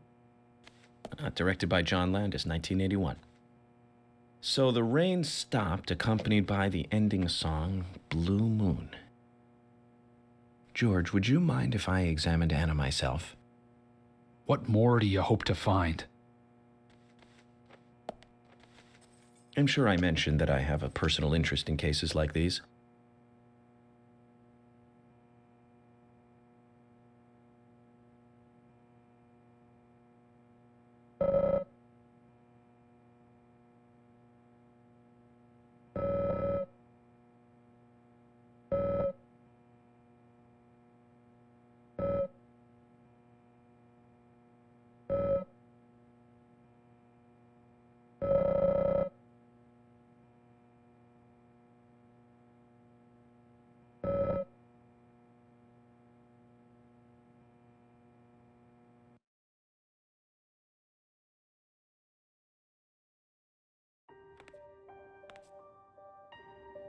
From her lack of resistance, I'd say that Anna's injuries happened very quickly. Unable to speak, she was then left to cry herself to death. Zach, it's all starting to come together. The perpetrator stayed with her for at least 2 hours until it stopped raining. At the estimated time of her death, it was still raining, but you can still see tear marks on her cheeks. That means she was killed under a roof somewhere. She was then carried into the woods after it stopped raining. There's one other thing. Her tongue was removed with a very blunt knife. In fact, it's more likely it was simply chopped off. Asha, are you a passionate man? Well, not particularly, but I am man enough should the moment call for it. George, how about you? I'm very passionate, yes. Especially when it comes to women. But I don't see what that has to do with anything. George, the perpetrator is just like you. He's passionate about women. He's a passionate kisser. This was a kiss of death. The perpetrator bit off Anna's tongue. We'll never get a dental print from a wound like this. But this is still a big lead.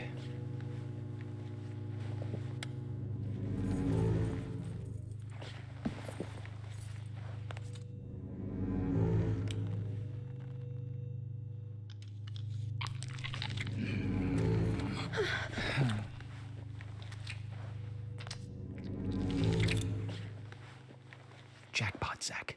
A shame, but our old-time all-American sightseeing tour just came to an end. This case is now under the jurisdiction of the FBI. I'm assuming command. I'll need you to assist me in the investigation.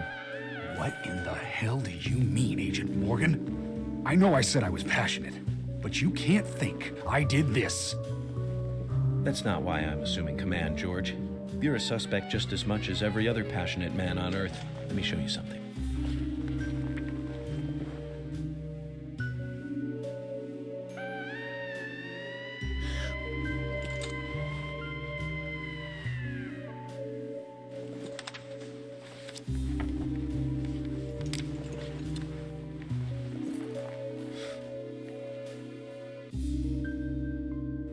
There you go. Amazing, huh? I'm sure you have a lot of questions, but most of the details are top secret. George, Emily, we should be going. No need to stay here any longer. Okay. I have to sign the release. Just give me a moment. Very well. I'll go on ahead. I can't take it any longer down here.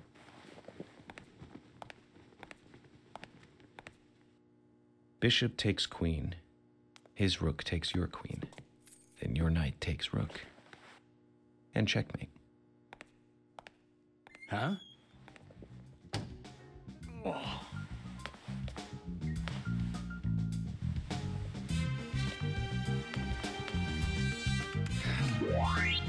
My first victory in the Grandmaster ranking.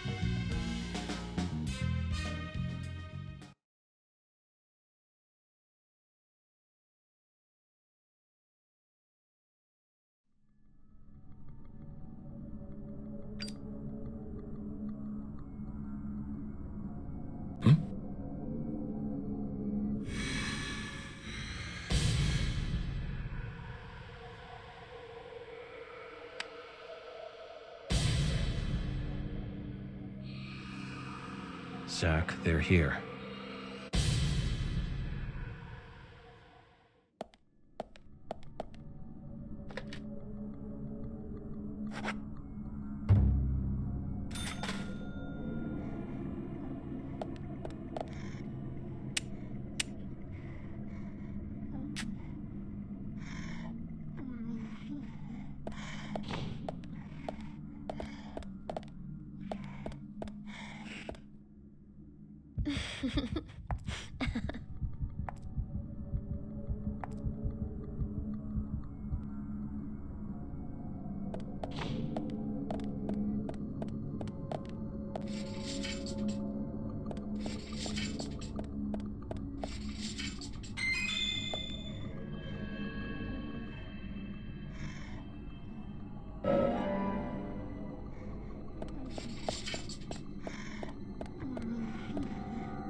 Here! Over here!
Huh?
Agent Morgan, if you're so desperate, then why not smoke two at once?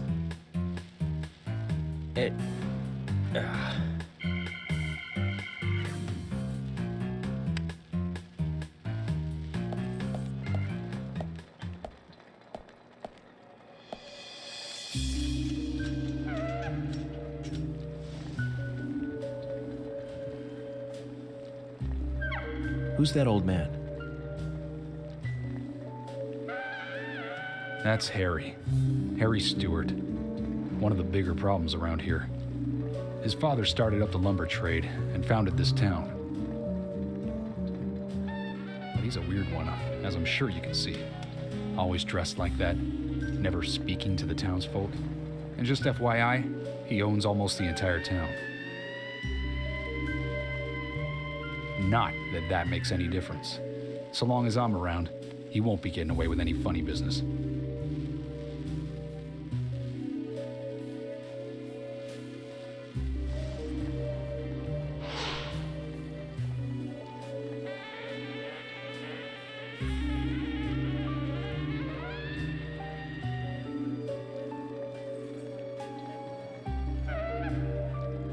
Mr. Francis York Morgan, haste won't lead you to what you seek. Keep your eyes focused on your footing as we speak. So says Mr. Stewart.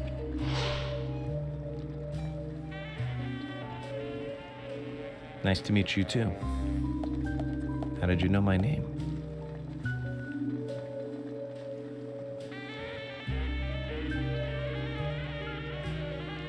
Mr. Francis York Morgan, information desires you, just as you desire information too.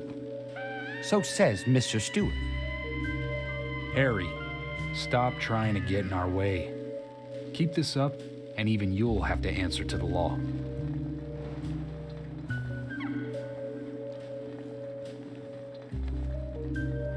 Mr. Francis York Morgan, with each rain our town goes mad. To our disdain, unpreventable. So sad. So says Mr. Stewart. Thanks for the warning. Then we shall depart, Mr. Francis York Morgan.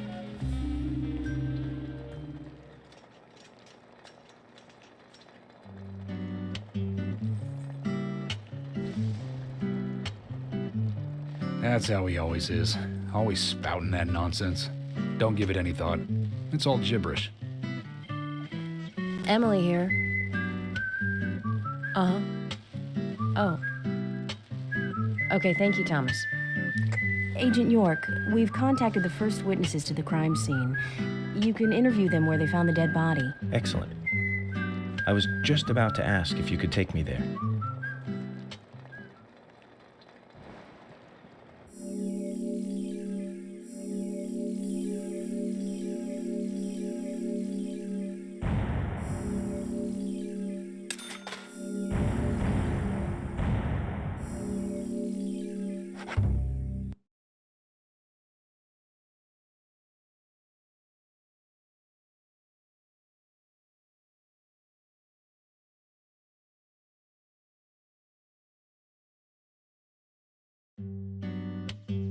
The body was found in the Greenvale Forest Park. That's west from here, and too far to walk. A forest park? It's the pride of the town. It has a beautiful trail leading to a viewing site over Velvet Falls. That does sound fantastic. Show me the sights. That may have to wait. We promised to be there by 1800 to interview the first witnesses to the crime scene.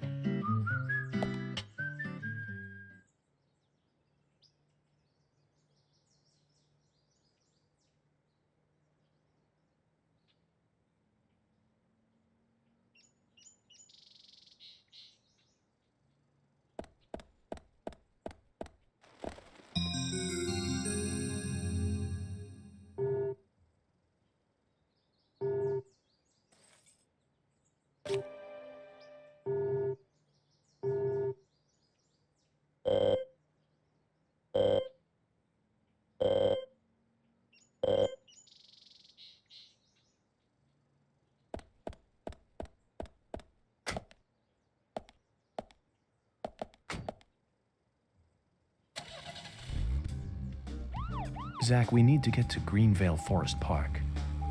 It's apparently quite a distance, so check the map.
Zach, is there something here that you want to check out? Well, just do as you please.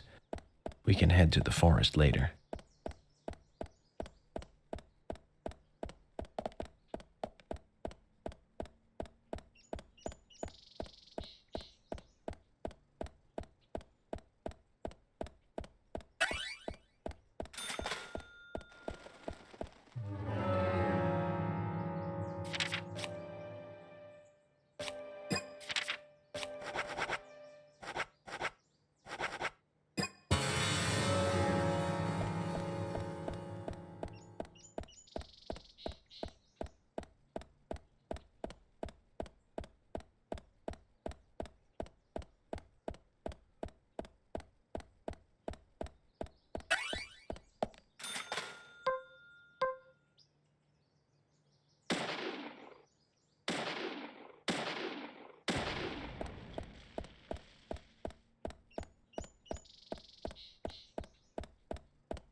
Zach, we need to get to Greenvale Forest Park. It's apparently quite a distance, so check the map.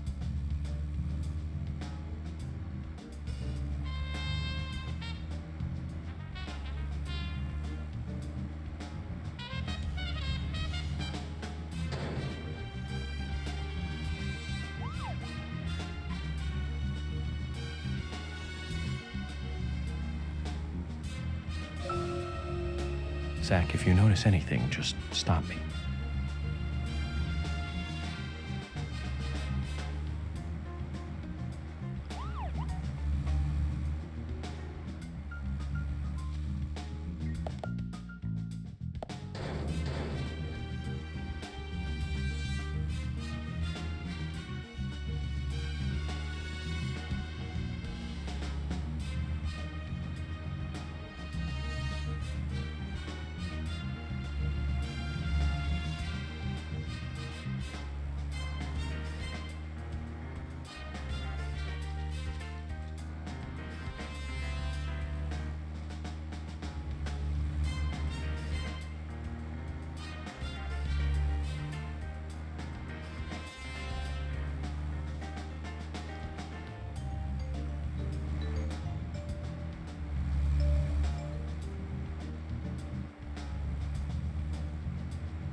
FBI Special Agent Francis York Morgan.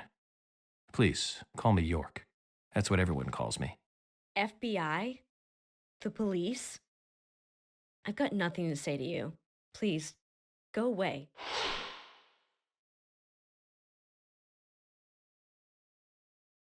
It's always hard to think of a subject to talk about when you meet someone new.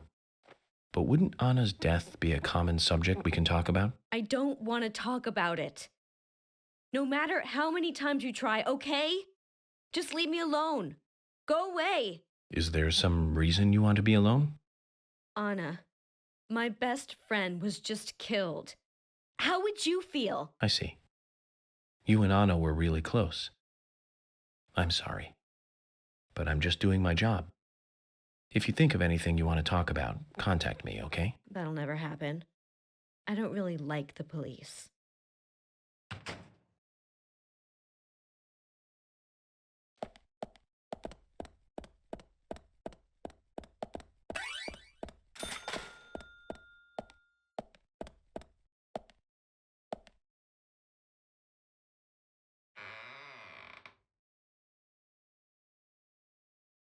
Mind if I ask you a couple of questions? I've got nothing to say.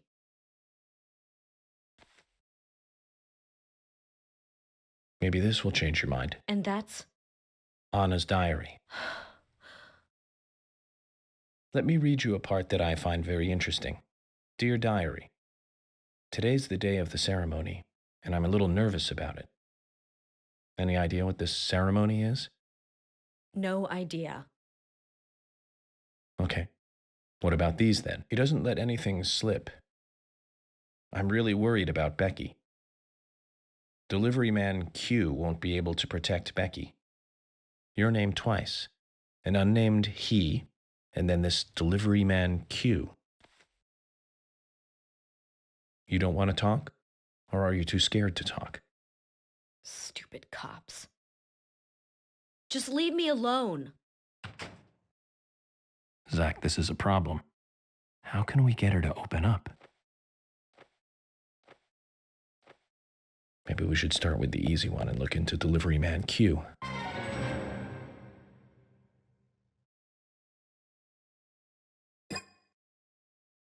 No, I can't. No. No.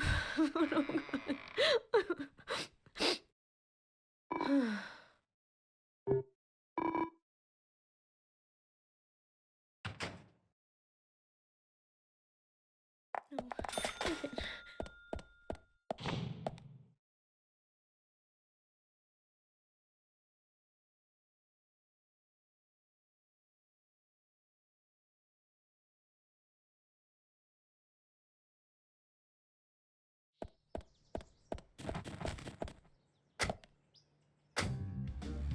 Zach, we need to get to Greenvale Forest Park. It's apparently quite a distance, so check the map.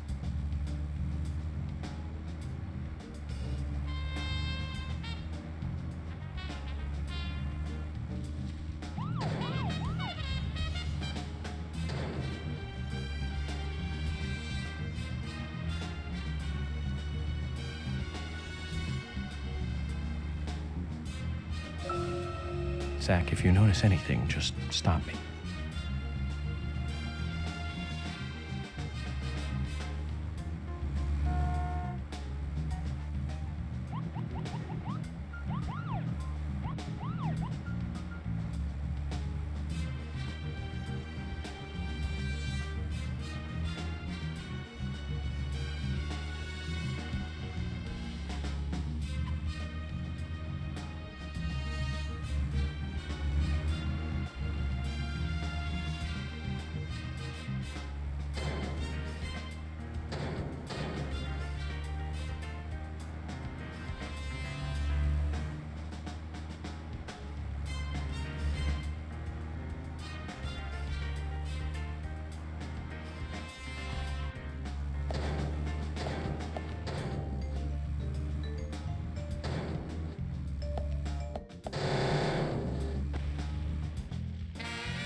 Zach, we need to get to Greenvale Forest Park. It's apparently quite a distance, so check the map.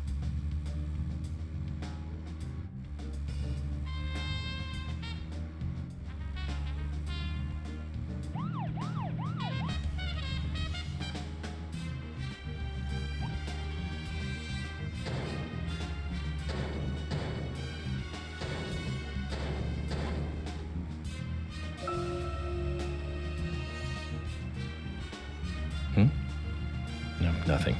Just my imagination.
Zach, we need to get to Greenvale Forest Park. It's apparently quite a distance, so check the map.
I'm FBI Special Agent Francis York Morgan. So Anna was killed.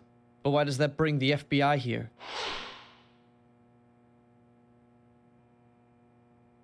I have an interest in murder cases involving young women. Well, you know, man, this might just be another case to you, but it means the death of a friend to me. I don't want you taking this lightly like it's just another case. I never take anything of this nature lightly, I assure you. I'm here to apprehend the perpetrator who did this. Yeah, because local enforcement can't shine their own boots, right? Good point. You can't always count on the police now, can you? But that doesn't mean you're going to capture the perpetrator yourself. Quint. How do you know my name? I memorized the name of every citizen before arriving in town. I also know about you and your significant other. You mean Becky? Don't underestimate the FBI. We know and see everything. I'm sorry if I was a little harsh. I want to help, I do. Okay? Okay, Zach, I'll tell you how I knew his name. He's got a small Q on his hat. That was the only name beginning with Q that I could think of. He was even kind enough to tell us his girlfriend's name. I can read him like a book, Zach.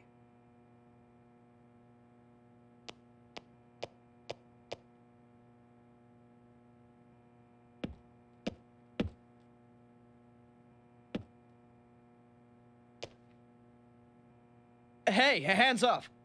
No touching the collection, okay?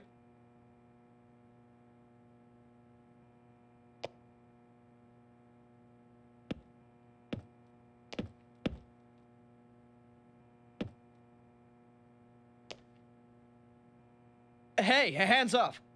No touching the collection.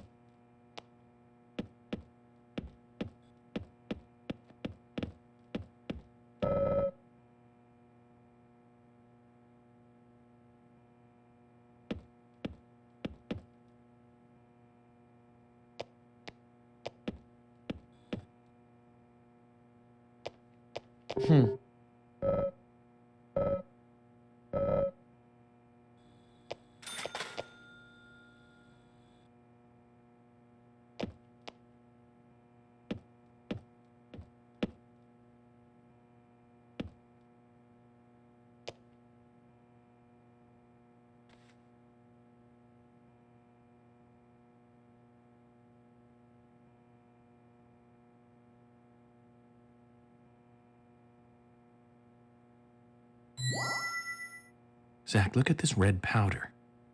This must be what delivery man Q was transporting.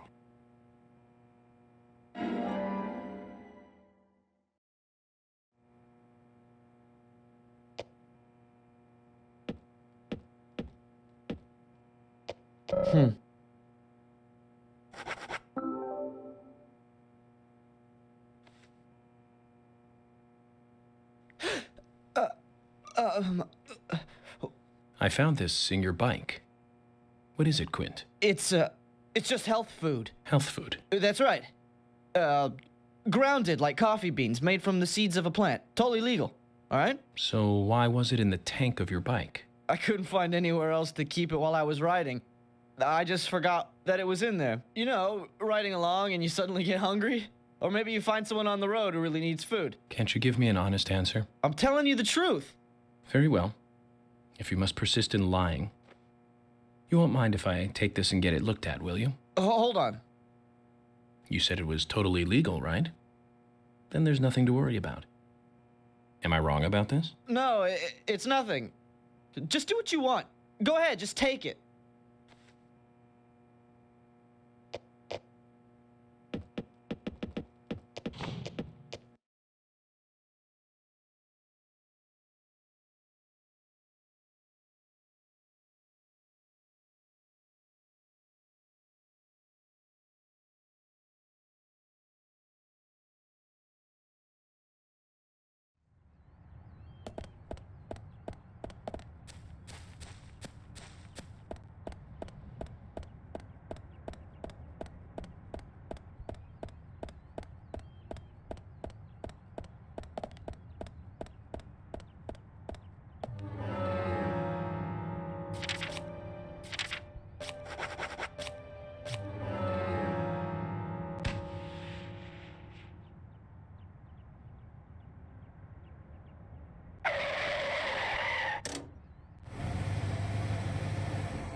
Zach, we need to get to Greenvale Forest Park. It's apparently quite a distance, so check the map.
Zach, is there something here that you want to check out? Well, just do as you please.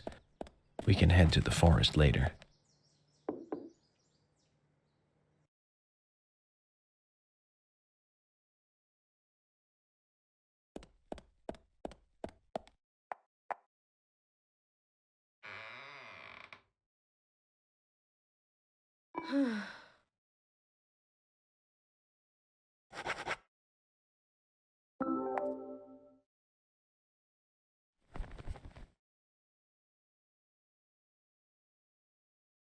Where'd you get that? Quint's trailer. He's delivery man Q, isn't he? You don't have to hide it any longer. I'm on your side. Will you tell me everything you know? Yes, he's delivery man Q. But he's got nothing to do with Anna's death. So please just leave him alone, okay? I beg you. That all depends on what else you can tell me, Becky. His being delivery man Q doesn't prove he had nothing to do with Anna's murder. Is there any way to get him to make a statement about this? Okay, just wait here.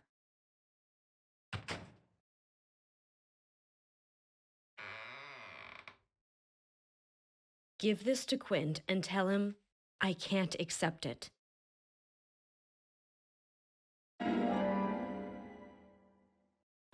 That's all I can do. Don't ask me for anything more. You'll get us both killed. Zach, I was hoping we'd get a little bit more out of her, but that's okay. We'll get more when we hand over the ring. Let's go give Mr. Delivery Man Q a visit and see what happens.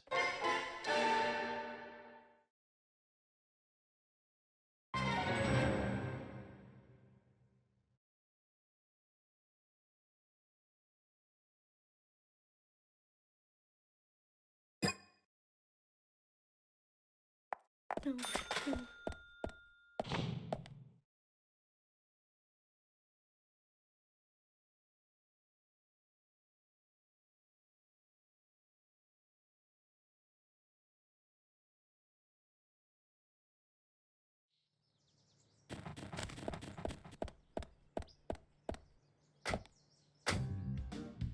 Zach, we need to get to Greenvale Forest Park. It's apparently quite a distance, so check the map.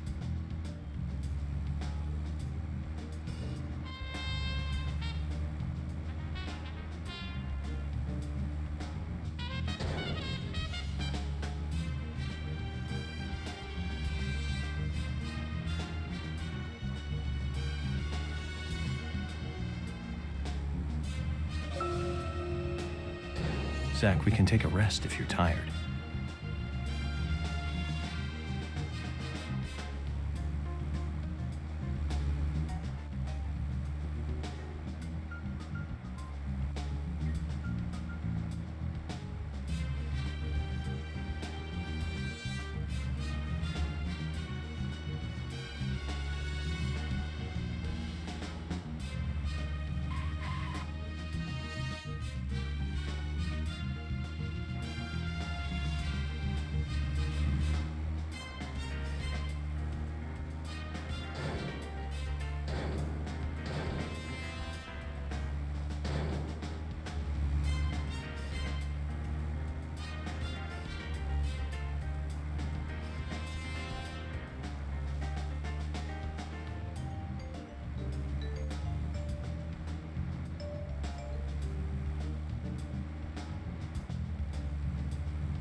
Where did you get that? Becky gave it to me. She also told me to tell you that she can't accept it. Can accept it? What does that mean? Exactly what it sounds like, Quint. I think she was extremely worried about you. I'm just guessing, but she's been giving you the plants to make the red powder, hasn't she? Then you rode your bike out of town.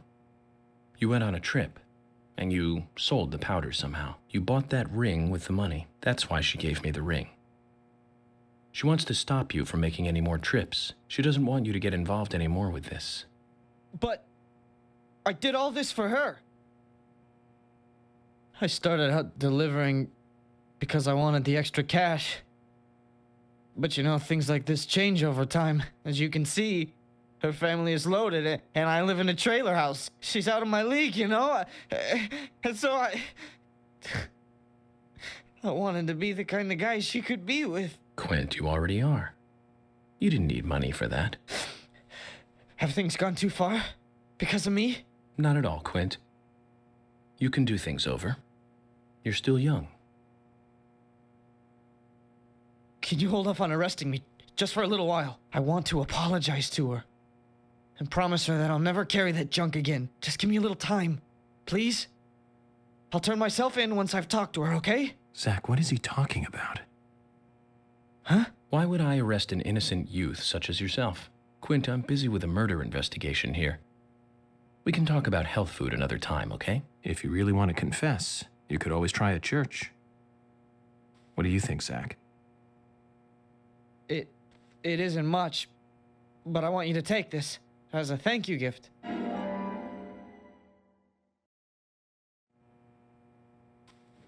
Zach, another young life saved. Good job.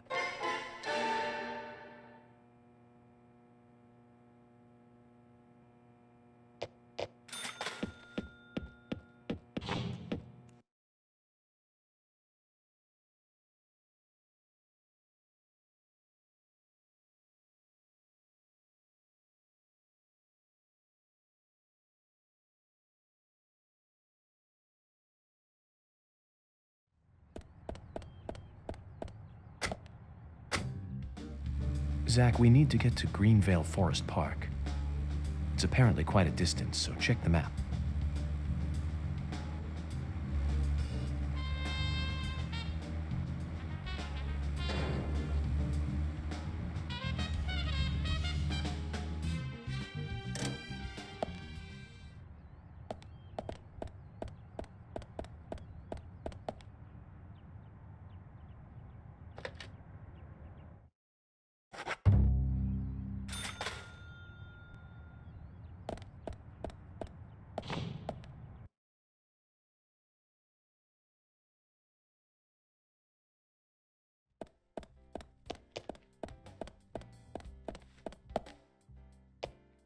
Hi there. Hi, Agent York. Do you have a moment or two? Well, maybe just one if you need something. What's up? Actually, I've got another favor to ask you. What kind of favor? We don't have room in our storage for the new shipments that came in today. I know you just tidied it up, but I was wondering if you could help again. Of course, I'll reward you again. This time with our silver card. How is this different from the last one? You get a bigger discount than the bronze card. That means even more savings. I see. That sounds like a fair deal. What do you think, Zach? Thank you, hun. The storage room is this way.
Good work, Agent York.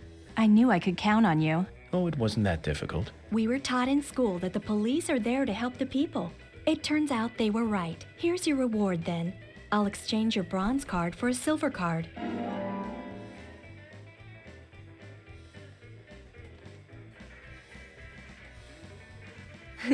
There aren't that many people in this town that have one of those. It's a pretty rare item to have. So it's a real treasure.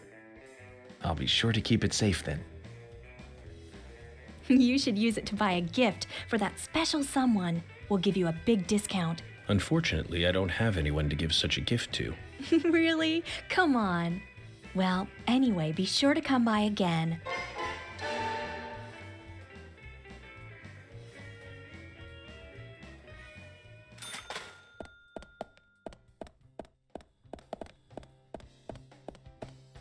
there.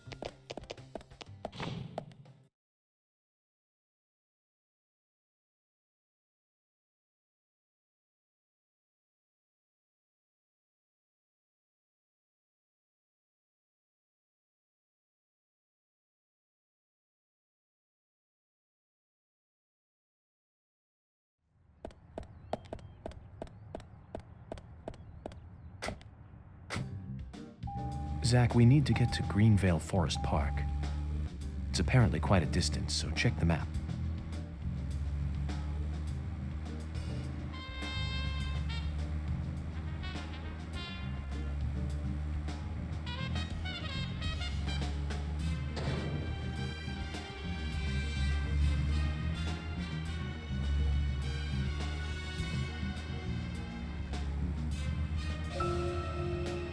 Zach, if you notice anything, just stop me.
tell us to come here, and you keep us waiting.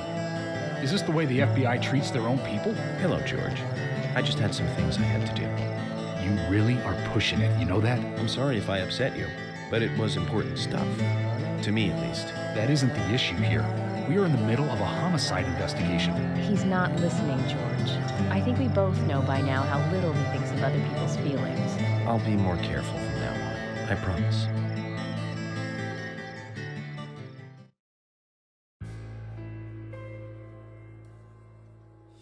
I'm FBI Special Agent Francis York Morgan. Please call me York. It's what everyone calls me. And you are Jim Green? That I am, son. I keep these woods.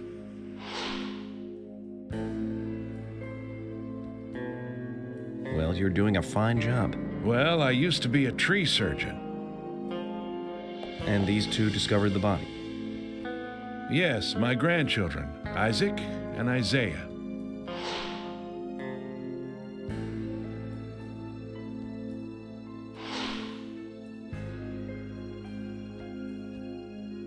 Zach, you see that? Twins. Just like in my dream. We gotta keep an eye on these two. I'm sorry. Could we talk away from the boys? I want to help your investigation, but I don't want them to hear this. Very well. Emily, please. I'll just take them over there then. Thank you. Hold on. Don't do anything without asking me. These children were the first to witness the crime scene. I want to talk to them. Come on, they're just kids. They have no idea what really happened to Anna. That doesn't matter.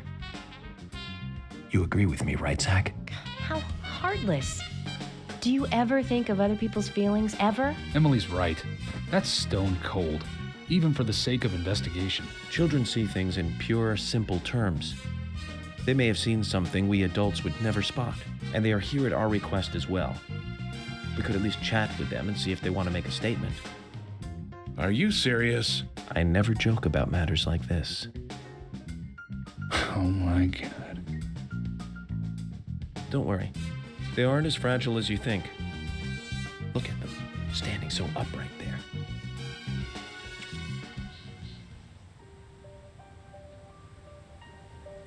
Now then, Isaac, Isaiah, tell me, what did you find here? Anna, she was so pretty. She had a red dress on. Her hair was shining. Bright gold hair. There were lots of animals around her. Squirrels, weasels, and a snake. A real snake. We didn't know until then. But we know now. Anna was the fairy of the forest. She was a goddess. She smiled when she saw us. She looked so happy. That's right, Isaac. Isaiah. She was a fairy. A goddess. I'm sure she is playing with those animals even now. Of course she is. Yeah, of course. Most useful information, boys. Well, Emily, you can take them now.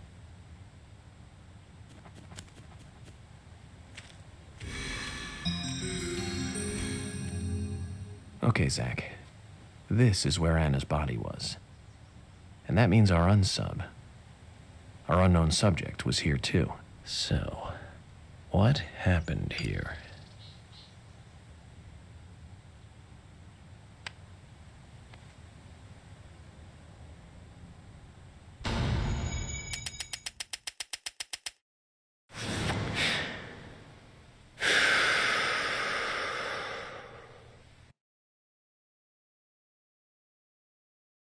Zach, something is still missing. We need more clues.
Haven't seen one of these in a long time. It's upside down. I guess this is meant to be an anti-peace sentiment then. These holes on the ground were made by high stiletto heels all around here. And this depression here, Agent Morgan, I see what happened here. He hung her from the tree and put on her shoes. He was really enjoying it. A sicko. And he knelt down and disgusting.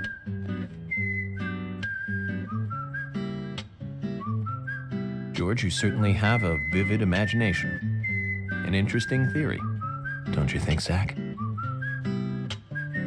What was his name again? That Hollywood producer. That's right. Joel. We really ought to introduce George to him, Zach. Profiling is a little different from writing a screenplay, though. An idea being interesting doesn't make it fact. Let me enlighten you, George. The footprints reveal that one of the heels were missing from the shoes. And they're different from Anna's shoes that we saw at the office. Furthermore, there would be even more disgusting evidence if he did kneel and, well, do as you suggested. If you want proof, go ahead and try it for yourself. He knelt here for a reason other than simple perversion. Zach, what was he doing in front of Anna?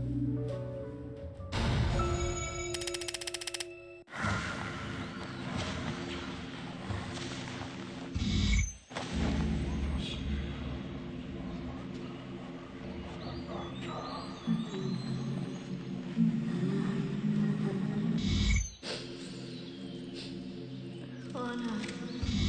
Ow! Crap! Jeez! I hate this. Why did it come to this?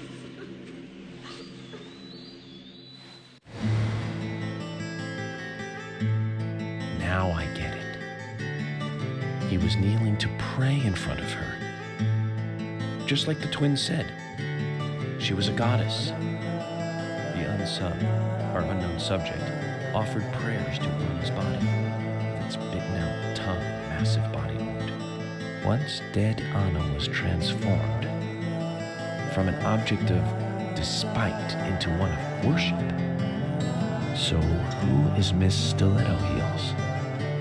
The steps are close coming up to the body, and then farther apart going away. There was a reason to hurry away then. That settles it then, George. Miss Stiletto Heels is a third party here. She's not the murderer. No one runs away from an object of worship. She could be another victim who was with Anna. Or perhaps an accomplice who fled for some reason. She is also one who took whatever it was Anna was holding on to in her hand. But why? Why did she leave her here? Only Miss Stiletto Heels knows the reason for that. She might know something about the man with the reversed peace mark, too. How many women wear high stiletto heels in this town, do you think? Oh, I should think most of them have at least one pair. I do too, before you ask. But nobody would come all the way out here wearing them, except maybe one person. Don't keep me in the dark, then. Who might this elegant lady be? Diane, the owner of the art gallery. But she's out of town for a big art auction. I heard she'll be coming back in a couple days. Then we'll just have to give her a warm welcome home. A more immediate matter, then. Where in town can you find something like this? It should be a building that isn't used anymore, with either a lot of metal or metal machinery or something like that. The old lumber mill. Then it's time to really get this show on the road. Could you guide me to this perfect setting for extravagant murder?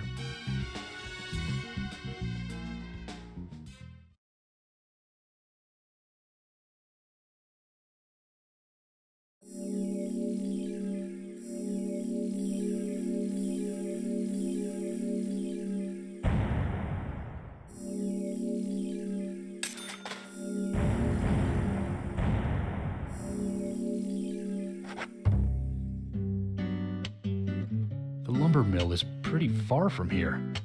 If that's where she was killed, why would the killer go to all the trouble of carrying her all the way here? I don't know yet. My profiling instincts tell me one thing is for sure, though. The unsub's personality is totally different before and after the crime. The unsub killed her in a brutal, horrifying way, and then displays powerful adoration after she's dead. Something close to love. That could well be the key to all this. I will say this, though, George. Profiling is a risky business. Of course, if the unsub planted those stiletto footprints himself, well then, everything I've just said falls apart. But there's no evidence that he left those stiletto footprints. I'm sure we have Miss Stiletto Heels to thank for those tracks. All I can do is deduce the unsub's feelings in light of the evidence, and carefully figure the unsub's MO, modus operandi, his way of thinking. It usually unveils something that a normal forensic analysis may overlook. That's my way of profiling. It's not for everyone, but it works for me.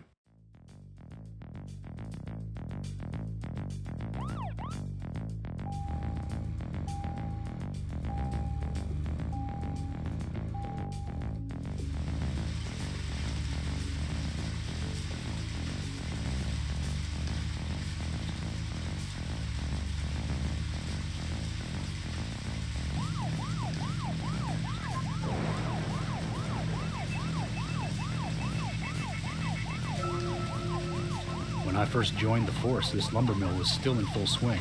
It closed up right when I first moved here. And now it's totally abandoned. I presume so. I've never really been inside, so I don't know for sure, but it sure is run down. Deserted buildings are perfect for criminal hideouts and activities. I keep telling Harry to have the place torn down. Probably a little late for that. After all, it's already been used as the site of Anna's murder. We don't know that for sure yet, Agent Morgan. But that's right, from your point of view. But the perpetrator selected the lumber mill. Agent York, you seem very confident about this. Confident? No. Confidence is a sweet spot between being rude and hopeless. I'm just drawing natural conclusions from the facts that we have seen. That sounds exactly like being full of confidence, at least to me, and to normal people with common sense. Common sense can be the opposite of fact sometimes. Bear that in mind. Oh, I will, Agent York. Thank you for another pearl of wisdom. Either way, we'll know for sure by simply going to the lumber mill. So keep your pearls of wisdom to yourself, and let's hurry. Well said, George. Can you step on it, Agent York?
I'm going in alone. You two stay here. I can't concentrate on profiling with other people around me. Now hold on a minute. We're investigating this case together. Listen, I can't risk the crime scene being compromised by you two. What are you saying? You're not the only professional law enforcement officer here, Agent Morgan. We know how to secure a crime scene. I'm sorry. That was rude of me. But this is how I operate. Furthermore... Yes? Furthermore what? To me, the outsider FBI agent, every citizen of this town is a suspect. You two could be in on this whole thing for all I know. I have to keep suspects out of the crime scene. How can you say such a thing? Is he making fun of us? We should have left him behind and come here by ourselves. You're right. I've never been so insulted. I'm sorry, but I'm just doing my job.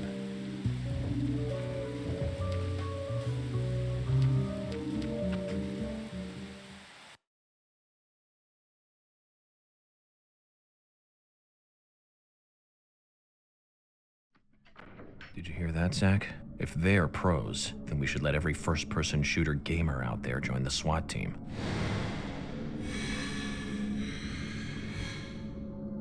Zach, they're here.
Just as I thought, Zach. This is where Anna was killed.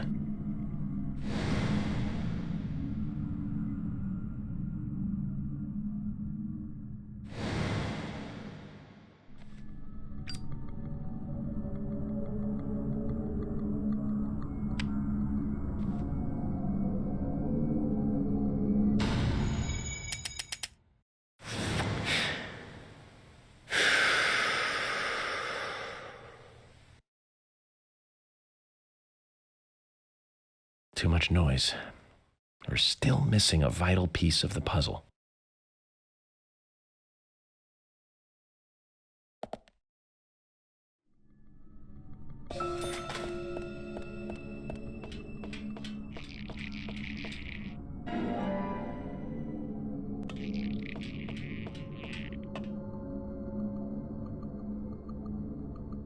Zach, it's almost like an altar.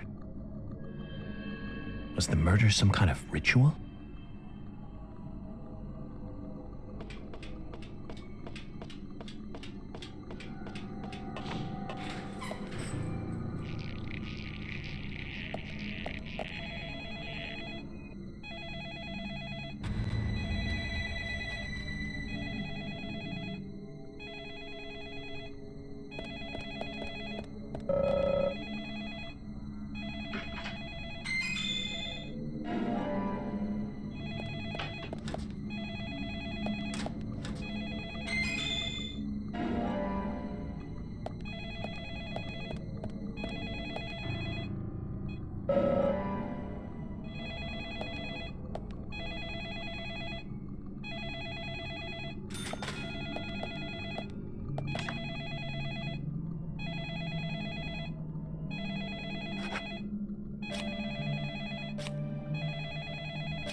Shot.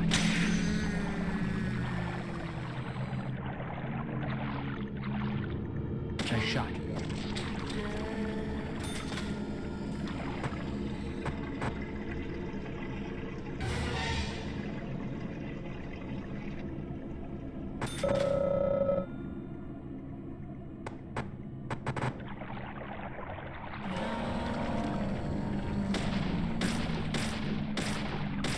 Nice shot.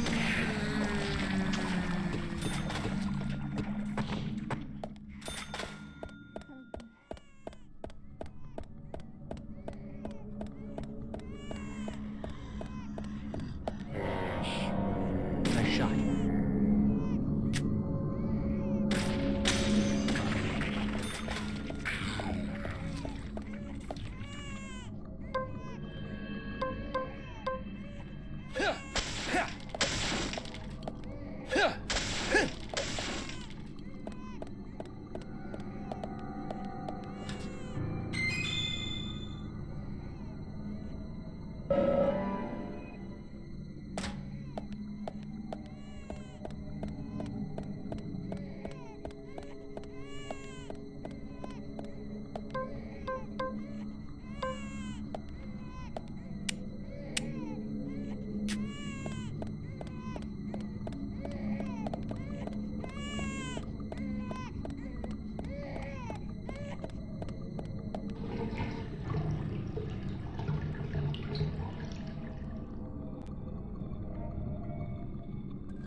Yes.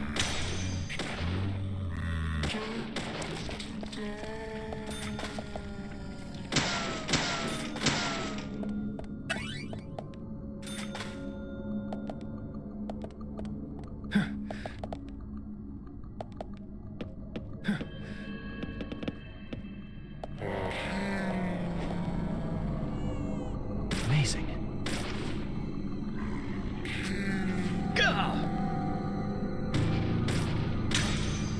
Yes.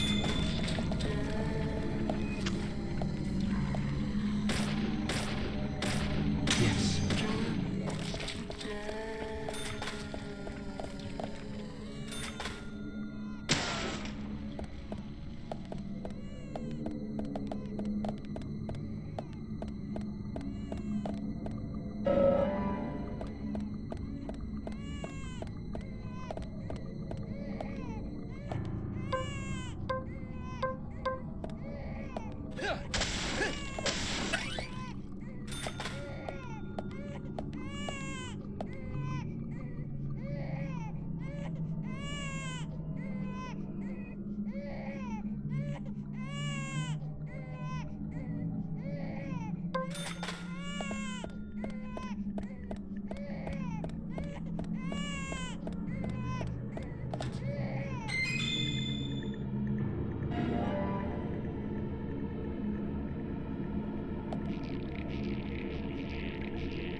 Huh?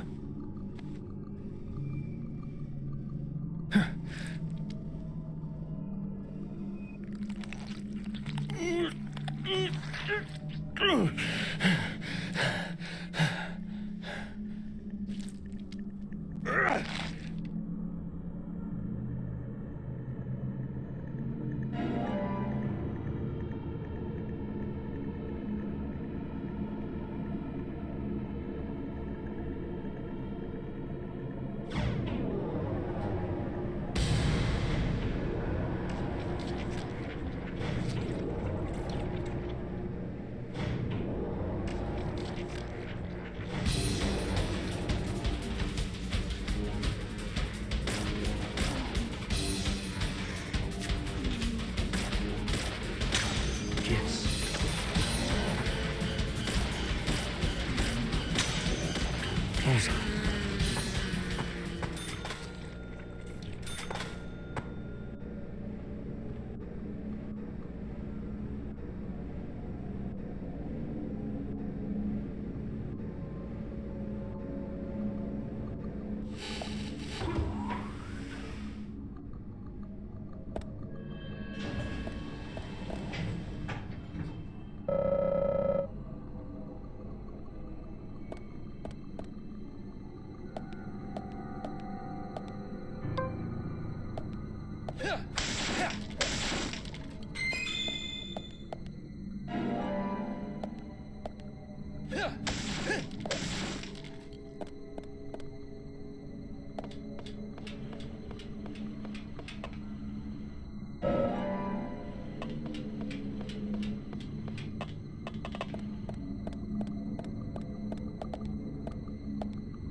Amazing.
Huh?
That's all the information we need, Zach. Let's go back and show them what we found.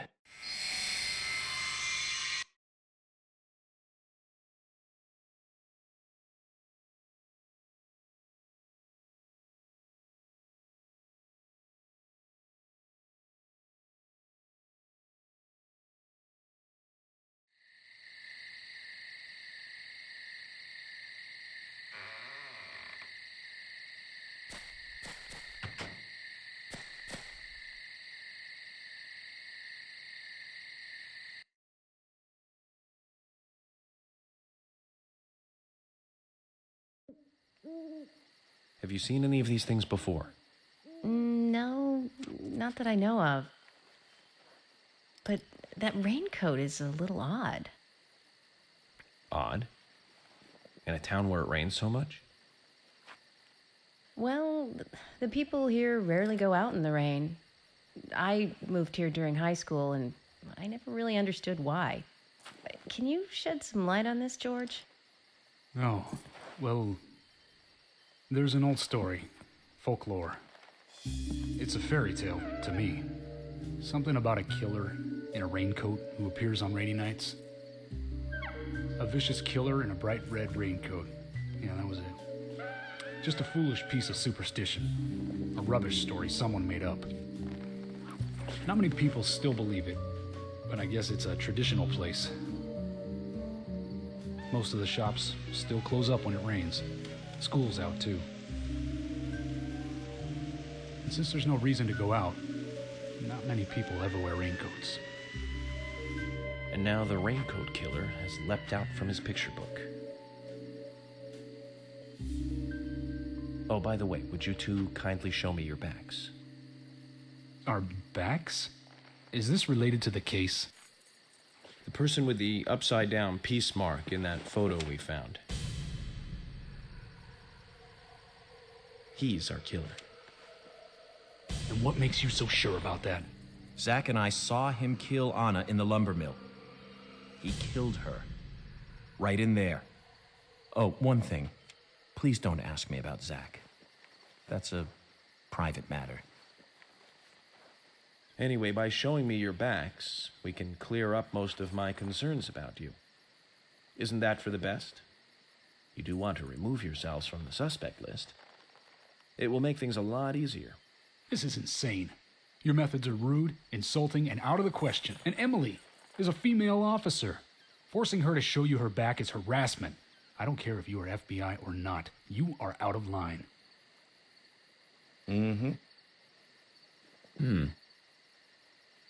George, it's okay. Let's just show him and get it over with. Emily, are you crazy? Look, we flash our backs and he'll start trusting us a little more. Right? Agent York?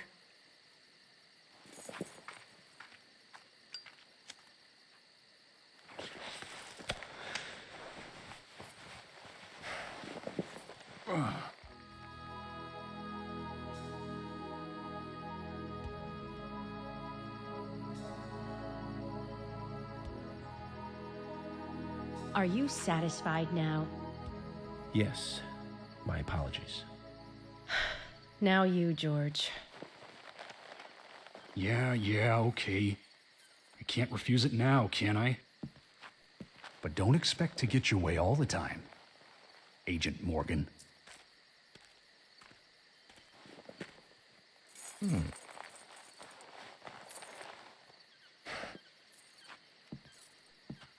Huh? George.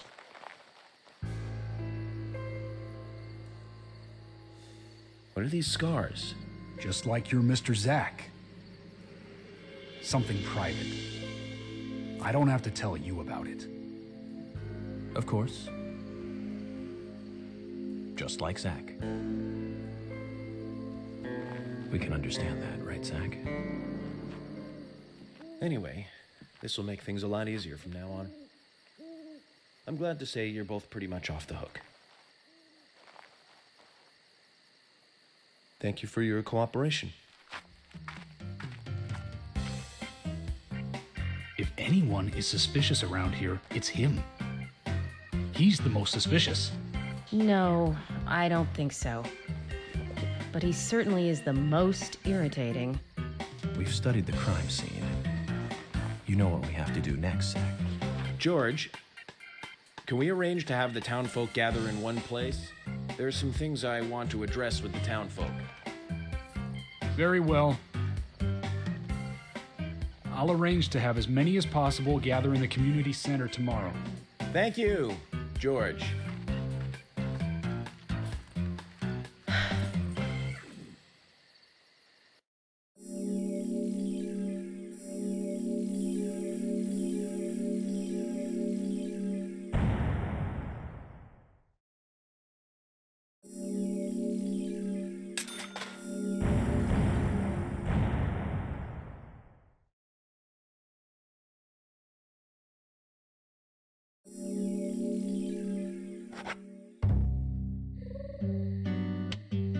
Welcome back, everyone.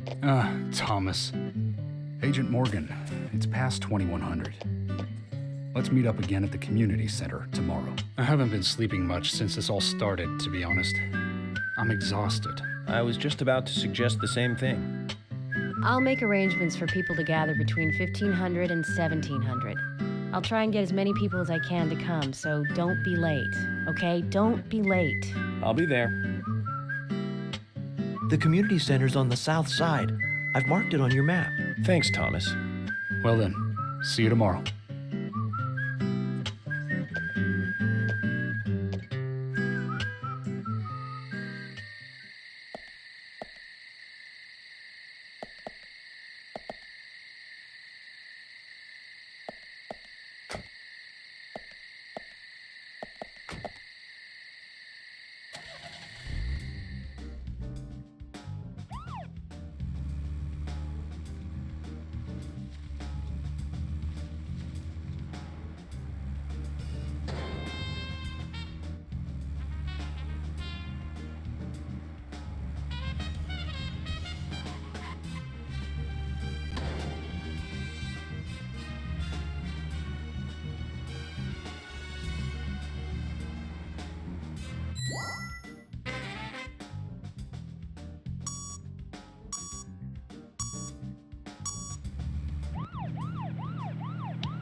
Zach, is there something here that you want to check out? We need to be at the community center by 1500 today. Just think of talking in front of all those people. What do you think, Zach? It's going to get fun.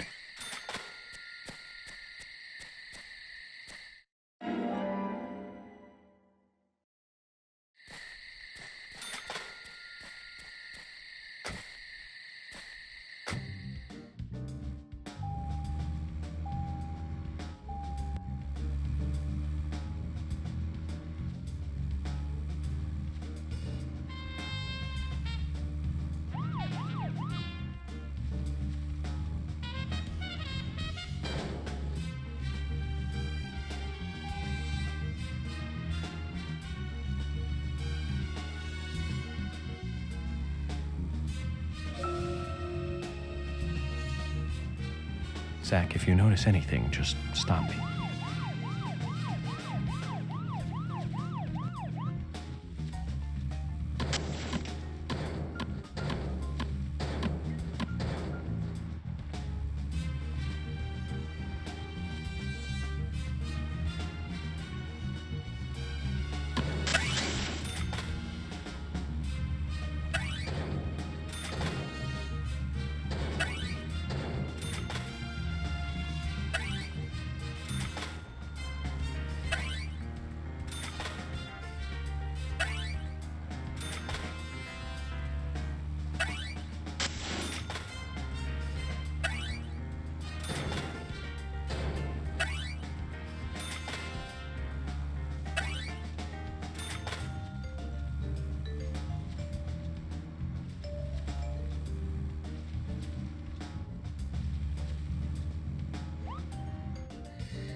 A human bone? This doesn't look related to the case, but shouldn't I let someone know?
Zach, if you notice anything, just stop me.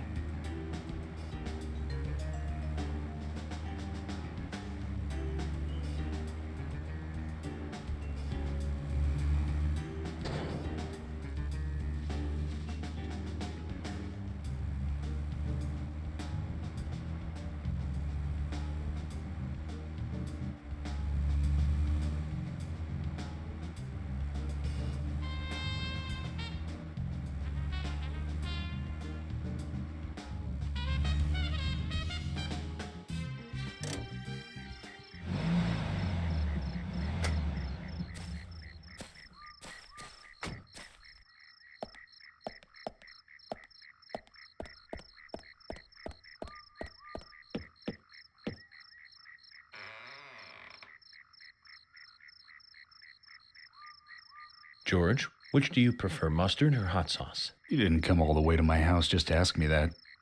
You don't have other things you should be doing? Of course I do. But I'm interested in you right now. Interested? Agent Morgan, look, my mother is sick. If it's not urgent, I'd rather we did this later. Is she very ill? Well, I have to say it doesn't look good.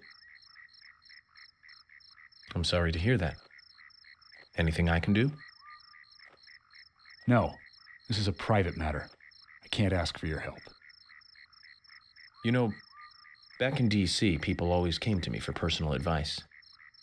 I'm here to help you if you let me. There's no need for that, Agent Morgan. Please. You need to abide by the rules, right? Okay, I get it. I didn't mean to invade into your private matters. Oh.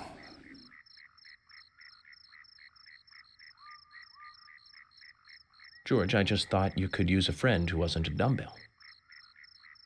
Back when I was a kid, my mother really liked this flower. Flower? Yes. A small flower. No name. It grows somewhere here in Greenvale, although I must admit I've never seen it actually growing anywhere. I think it would make my mother happy if you could get her that flower. George, that's good. Great idea. Every woman likes to receive flowers. You know all about that, right, Zach? In any case, this is a personal matter. Make sure it doesn't interfere with the investigation. Of course not, George. But I'm going to find that flower for you.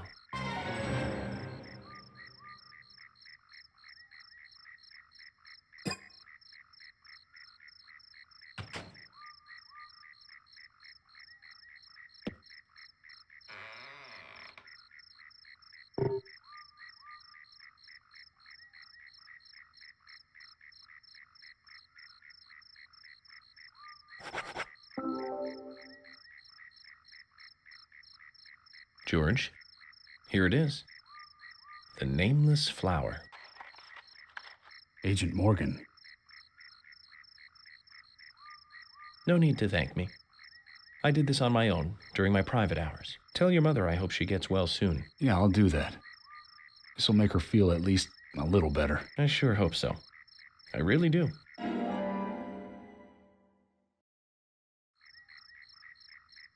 Take this.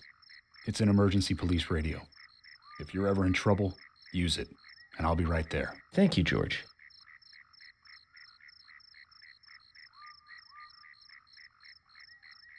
Now, Agent Morgan, don't take this the wrong way. It's not an emotional thank you gift for helping me with my mother. I'm giving you this so we can do our jobs more smoothly, that's all.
Zach, is there something here that you want to check out? We need to be at the community center by 1500 today. Just think of talking in front of all those people. It's going to get fun.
Oh, hi.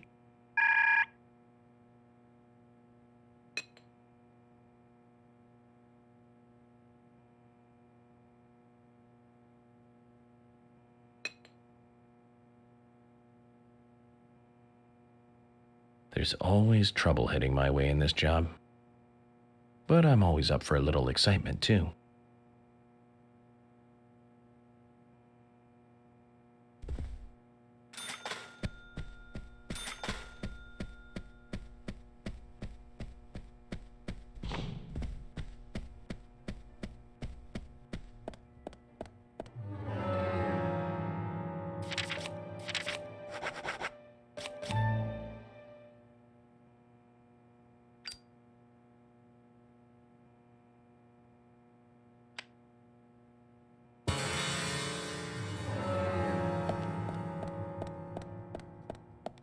Oh, hi.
Oh, hi.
Benjamin, my good buddy. Listen up. I got something new to tell ya.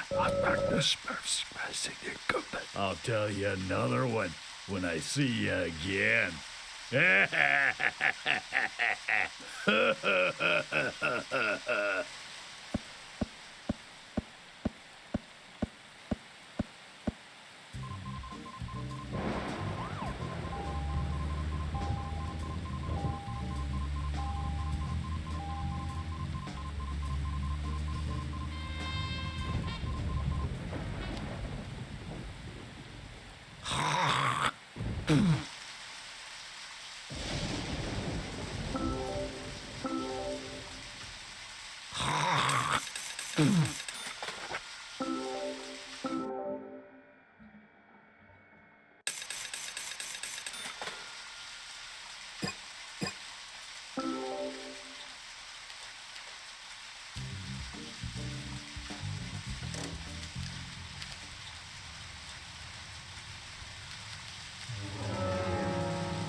Hey, Fiona. What are you reading today? A medical textbook. That's good. Keep studying like that, and I'm sure Usha will notice. Really? It would be great if he did. I've been studying a lot recently, and I bet I know more than you. Are you trying to challenge me here? I sure am. You want to take the challenge? I can quiz you, you know. Sounds fun, Fiona. Okay then, here are the rules for this quiz. Answer 3 multiple choice questions correctly in a row, and you win. Bring it on. Then just let me know when you're ready to start.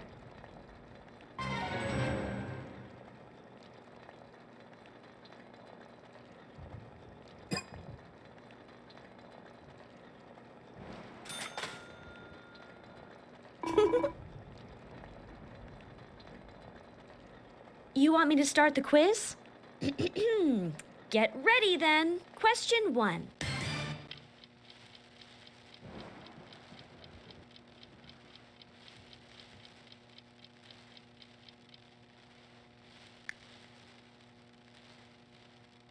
Correct! But that was only the warm-up. Here comes question 2.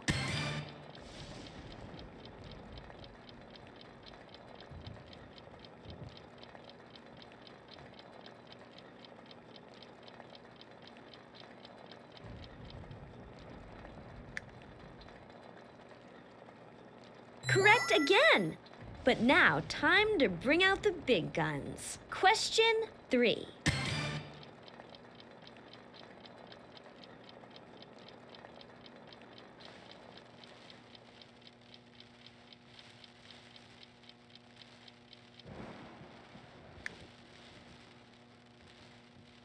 Oh, too bad.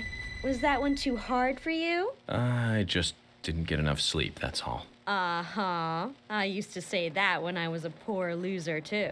Just let me know if you want me to quiz you again. I'll be right here.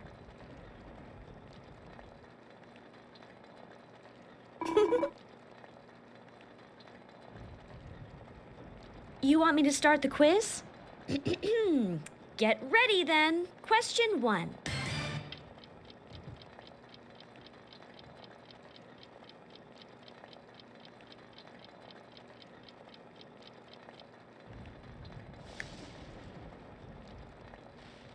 Correct!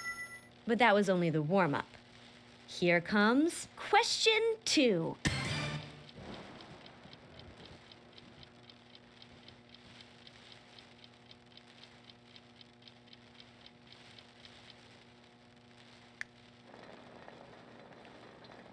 Correct again! But now, time to bring out the big guns. Question 3.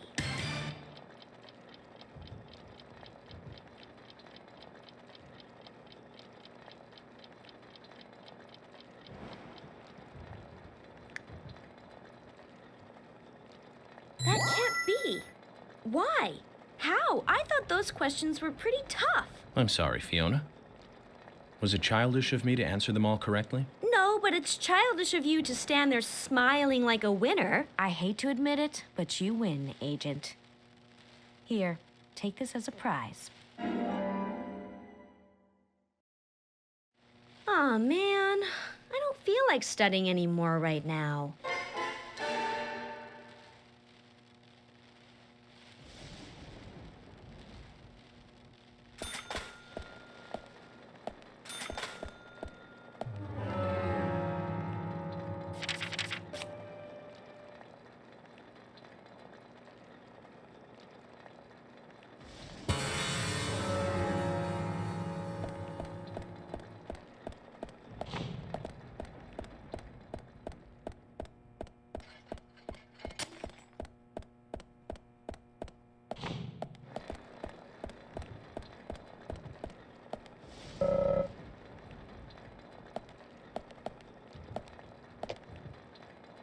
Hey there.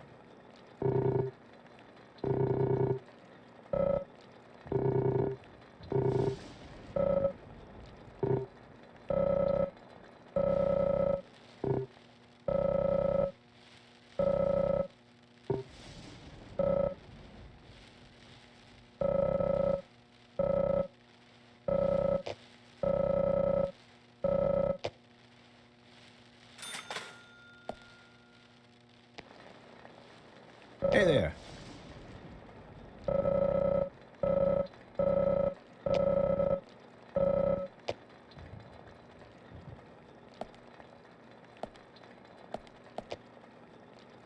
Hey there.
A human bone? This doesn't look related to the case, but shouldn't I let someone know?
Zach, did you see that? Now that fish was huge. You only see something like that in the countryside. I bet I'll need a better rod to reel that monster in. I need to find someone who knows more about fishing here.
Can I ask you something? I have nothing to say if it's about murders, victims, and killers. No, it's about something else.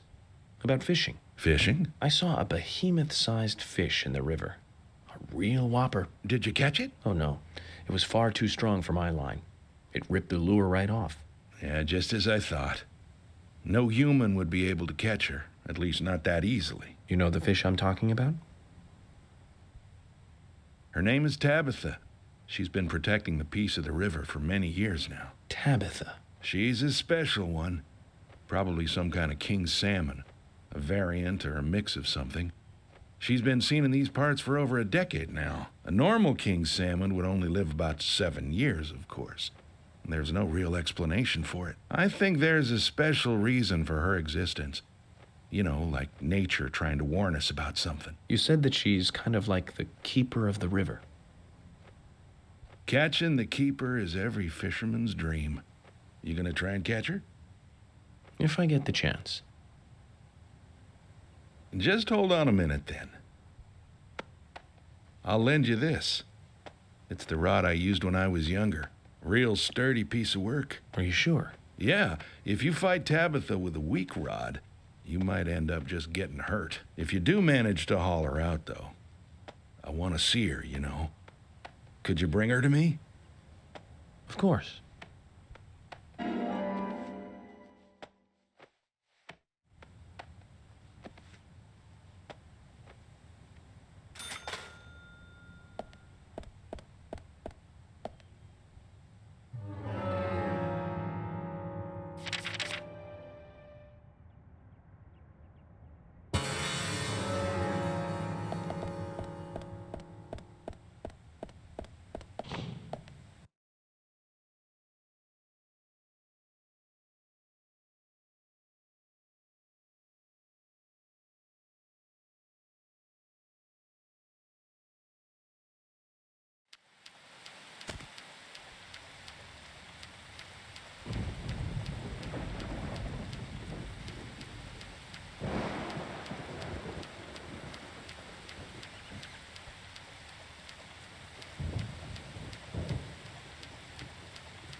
these scars. You've been protecting this river for a long time, haven't you? I knew this day would come. What do you plan to do with her? I think she'd be lovely smoked. Yep. Smoking your own catch sounds like the makings of a very tasty appetizer. But even the pair of us could never eat this much smoked salmon, right?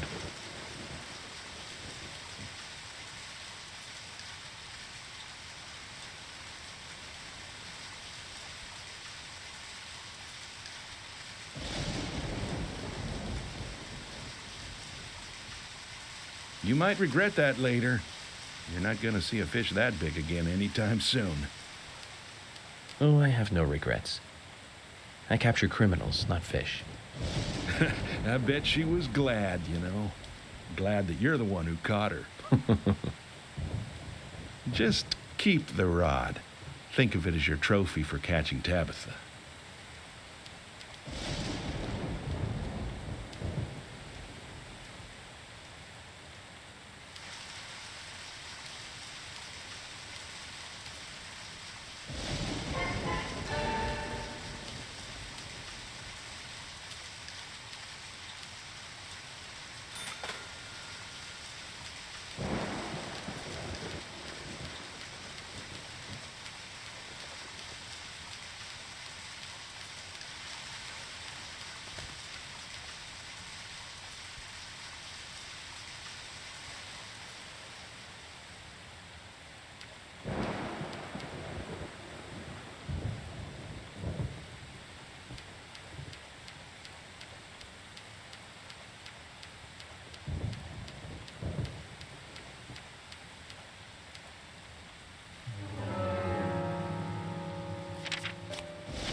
Hey, Emily. Something smells good. Really? I'm trying to make a meatloaf this time. A meatloaf, huh? Nice. That's a basic dish for every household. Yep, my mother cooked it pretty often too. Would you like to give it a taste? Again? Well, I can... Don't worry, I've done the poison testing already, and I made something pretty tasty last time, didn't I? Emily, maybe we should do this another time.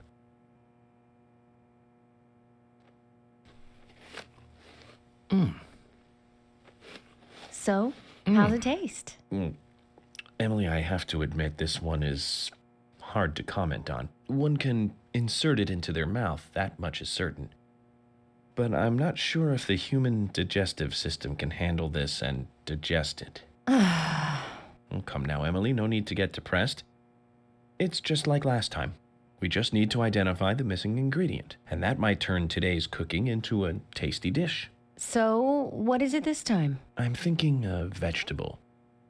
One that becomes sweeter when heated. A sweet vegetable? I have no idea. Then Zach and I will bring it to you like last time. Okay, I'll keep trying by myself, too.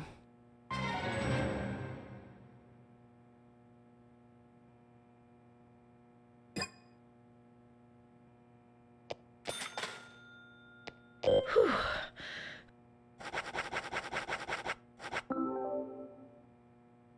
Emily, the answer is onion. Onion?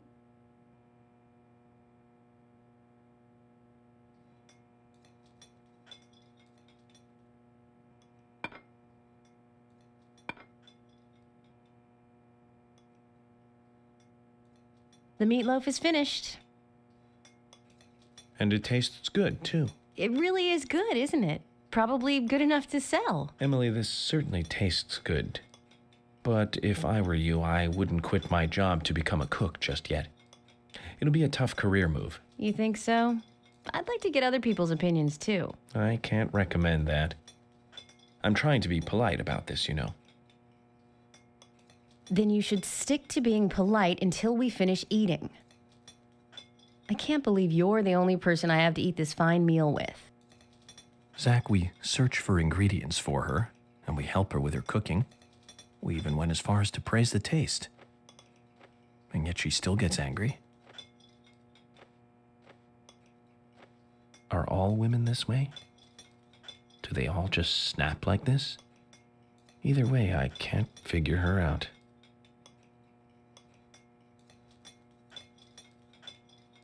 Agent York, I'm sorry if I got a little emotional on you.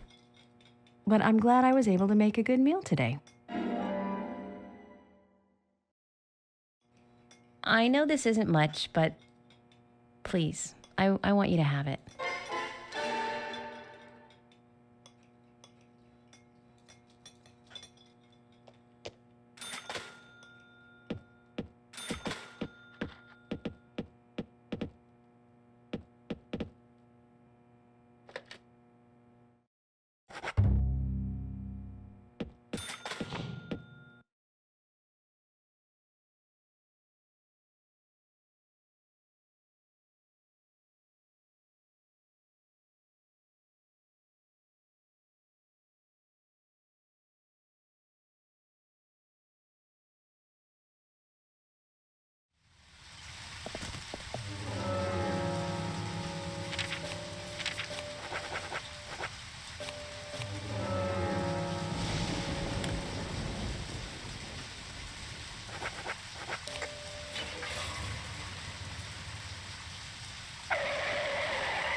Hi there.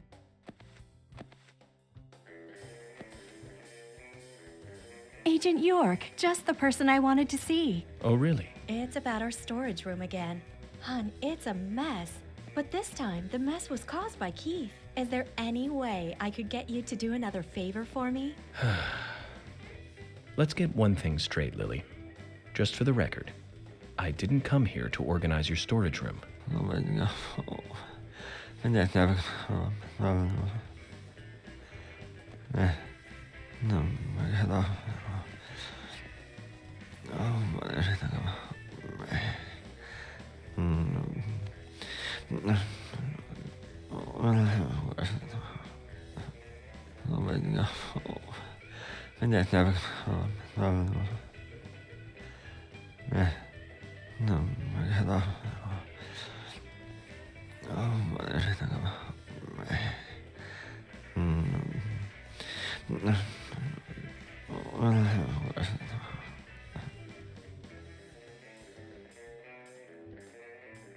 Thank you, hun. The storage room is this way.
Agent York, thank you for this. Here's your reward, the key.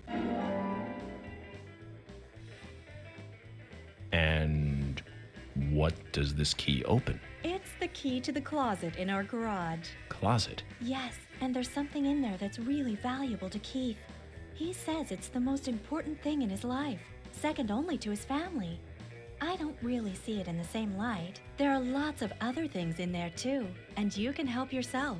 Which means this wasn't related to the investigation after all? I'm sorry, I didn't mean to trick you. I just couldn't think of another way to get you to help. You're quite a woman, Lily. Only you would be able to get me to clean up that storage room 3 times, but it's a good thing. Helping people out feels good, after all. And we FBI special agents are all living and breathing heroes. Right, Zach? Thank you, Agent York. Don't let this stop you from coming by, will you? Keith and I both enjoy your company. Don't worry about that, Lily. I'll be back.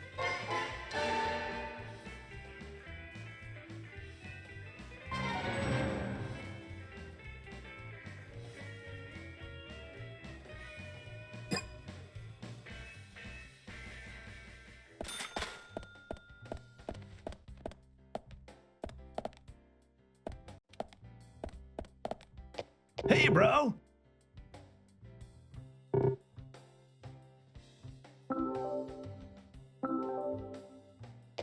Hey, man. The spot on the map is called Cope's Tunnel. It's one of a couple of places in town where, like, spooky stuff happens. I'll tell you a story, okay, man? But, don't go spreading it around. The spirits, they don't like publicity. Back when this place was a lumber kingdom, you know, the rockin' 80s, that tunnel was the main connection from the lumber yard to this town. Every day, huge trailers would like come in and out. Lots of traffic, dude. Of course, some people were like all up in arms. Save our nature, stop pollution, you know. Big business was pushing in here from all over the US of A. Everyone was bickering over the forest. So some of the town people got even more worked up, you know? They started a protest inside the tunnel itself. I guess maybe that was the start of all the bad times. Bad times? Oh yeah, man. Rough stuff and heavy times, man. The conservationists and the lumber workers faced off with each other. Neither side was backing down, and that made things worse. Amid all this chaos, there was a man and a woman who got engaged. Problem was that the man was a lumberjack, and the woman, she was a tree hugger. They rarely ever fought, but then, one morning, they had a lover's quarrel. People think that her love of nature clashed with his profession, but we'll never know what they really were fighting about that morning. The man shouted, he called her an idiot, and then he stormed out and went to work. If only he had known, that would be the last word he would ever say to her. When he finished his work for the day, he got in his car and drove home. When he got to the tunnel, he saw lantern lights glowing faintly. Those fools, not again. He just thought they were protesting in the tunnel again. And to scare them a little, he decided to speed up. He probably thought they'd all scatter so he wouldn't hit them. But the lights didn't move. In fact, one came toward him. A second later, there was a thud, and the lantern flew up into the air. Slammed on his brakes, too late, of course. Then, totally freaked, climbed out to see what had happened. I don't need to tell you who he hit, do I? What's more, in her mangled hand, there was a letter to the head of the lumber mill. A peaceful settlement offer. The woman had no other relatives other than the man, and the lumber mill took no responsibility for the accident. It was going out of business anyways. What happened to the man then? No one saw him again. Some say he killed himself, or simply just vanished. You know, he might still be in the tunnel, weeping over his lost love. So now, some folks say there's a ghost of a young man that haunts the tunnel. I told you it was called Cope's Tunnel, right? Well, check this out. Some people call it Corpse Tunnel now. You better be careful, Mr. FBI, if you go down there by yourself.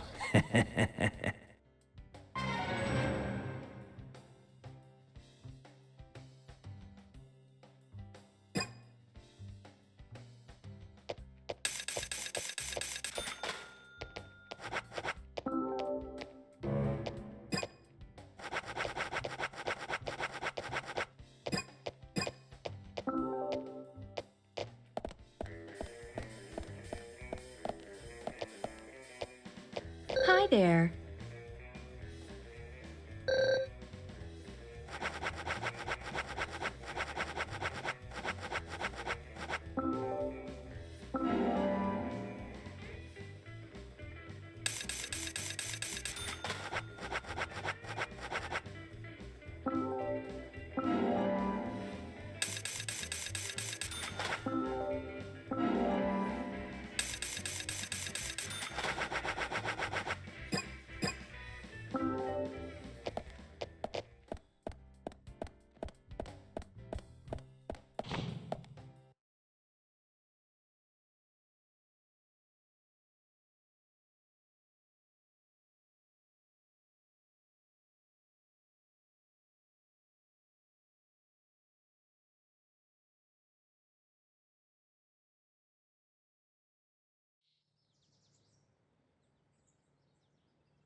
Zach, is there something here that you want to check out? We need to be at the community center by 1500 today.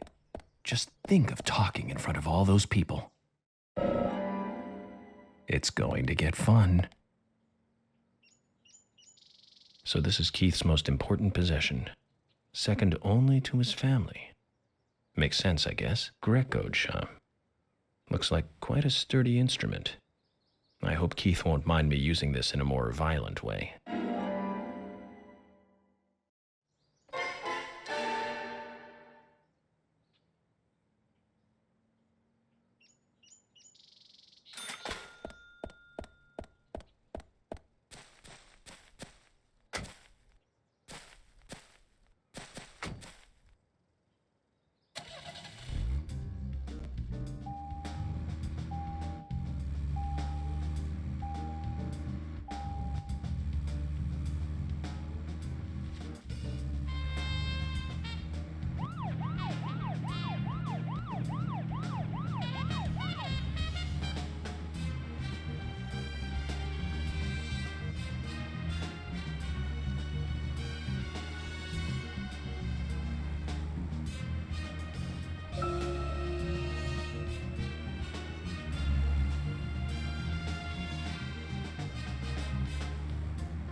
Hey, bro!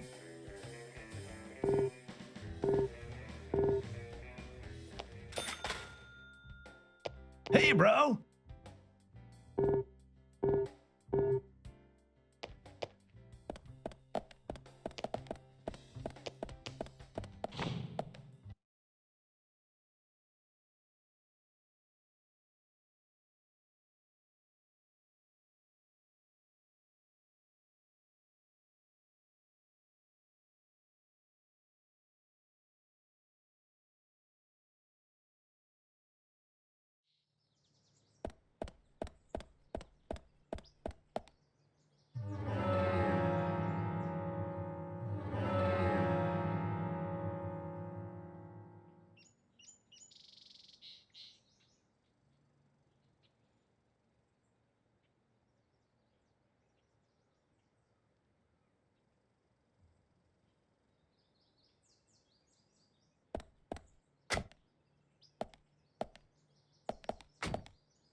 Greenvale Community Center. Now that's an impressive building. The clock tower is impressive too.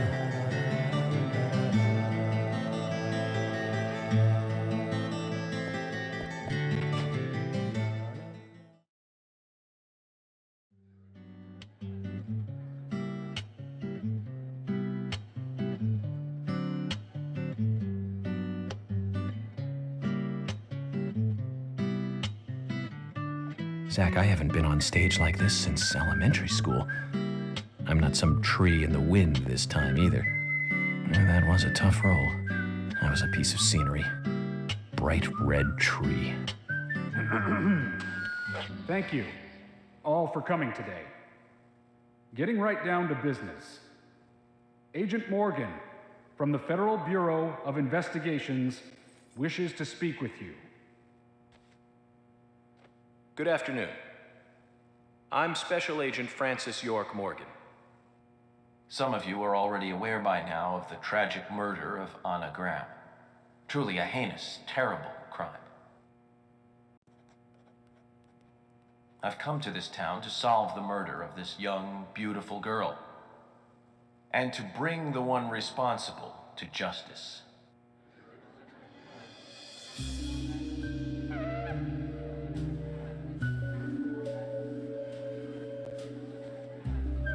Unfortunately, incidents like these have a tendency to happen again. I asked to have you gathered here so I can share some advice in order to minimize the risk of further fatal incidents.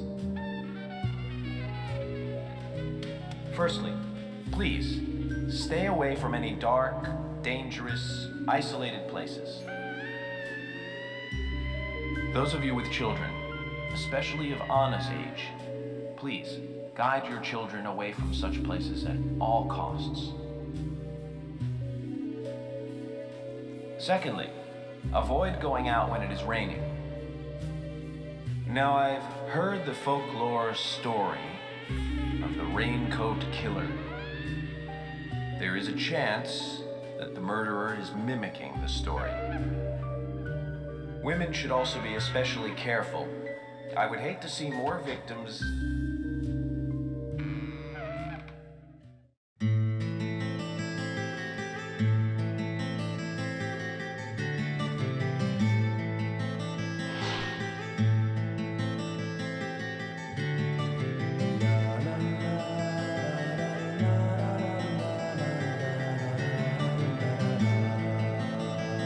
Who's the fashionably late one?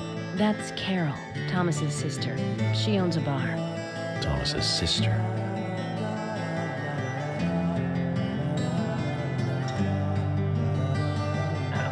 Excuse me. So, as I have said, avoid going outside when it is raining. Young women should be especially careful. Report anything or anyone suspicious immediately. The murderer will be caught and brought to justice. But you must all remain on guard until we do so. That's all I have to say. Thank you.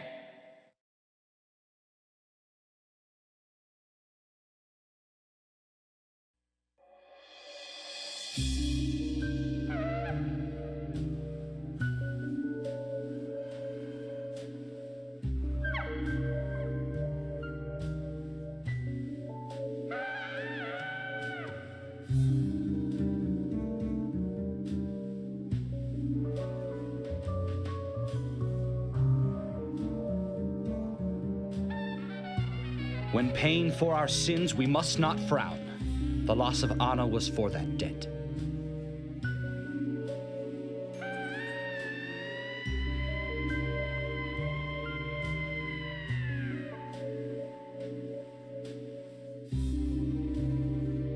When purple fog covers our town, we'll all wander in hell, I fret. So says Mr. Stewart.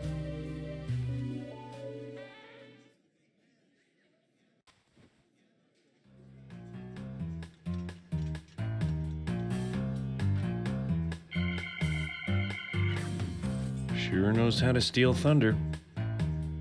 Well then, Zach, let's ask some questions before all these guys leave.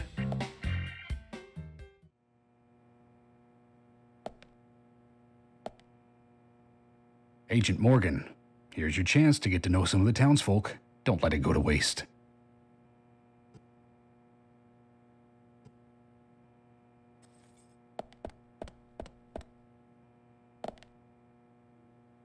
Agent York, your words really made me think about Anna's death again. How could one do such a terrible thing? I'm still in shock. Thomas, I forgot to ask. You don't have a tattoo on your back, do you? Tattoo? I do, actually. But why? Could you show it to me, please? What? Now? Here? Yes, please. This is vital for our investigation.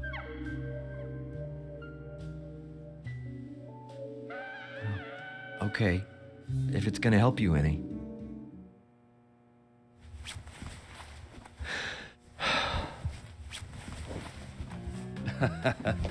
Well, I'm wondering who G is now, but aside from that... Did it tell you anything? It told me that you didn't kill Anna. Of course not. What are you saying?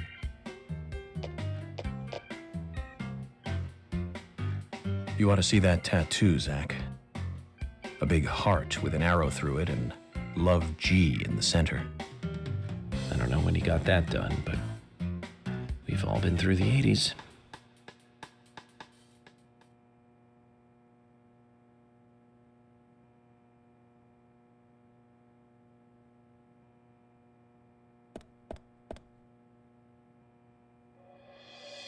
Quite a performance. Mysterious and very poetic. But I don't think many of your audience appreciated it.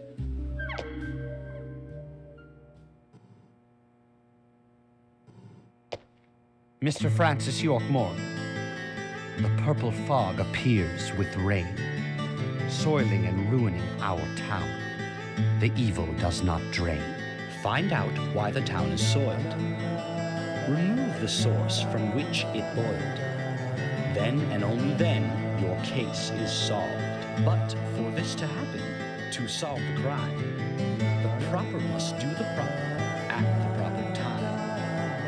It is not yet mine, that is, Mr. Stewart's time, not mine. But if you, Mr. York, find the right timing to chat with me, that is, with Mr. Stewart, may that be. Informative and fruitful, you will see. So says Mr. Stewart. So, Harry, you know something. But there's some reason why you can't tell me yet. Is that what you're trying to say? Cut the poetic rubbish, Harry, and tell us what you know. We can force you to talk, you know.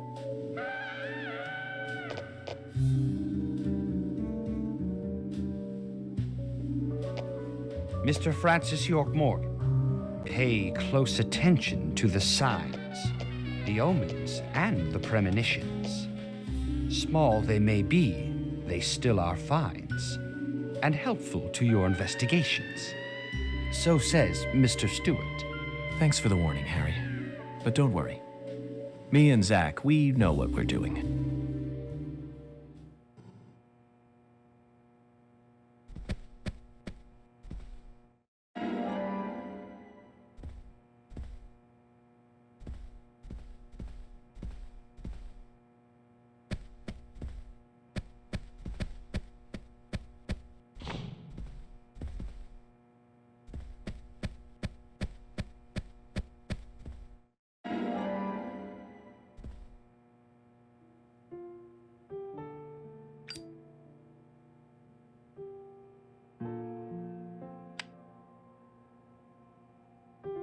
Anna was an airhead. What do you mean? Are you saying she was killed because she was an airhead? Or are you saying that she was an airhead for being killed? I'm sure she's still an airhead, even in heaven. She changed her hair every day. If she lost a pound, she'd be ecstatic. Gain one, and she'd almost be in tears. She broke many, many plates every day at the diner, and she'd always have a smile on her face. Always having fun. Everyone looked at her and knew she was a cute, adorable, loving airhead. But they would be smiling right along with her. I wouldn't be surprised if the angels smiled with her too.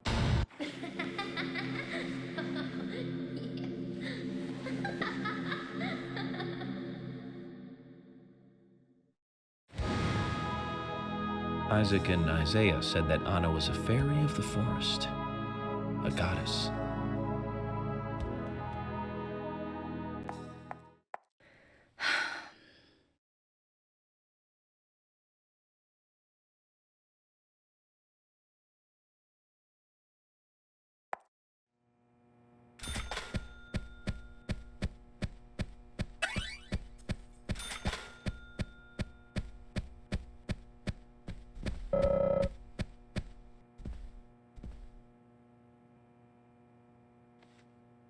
Good evening, Agent.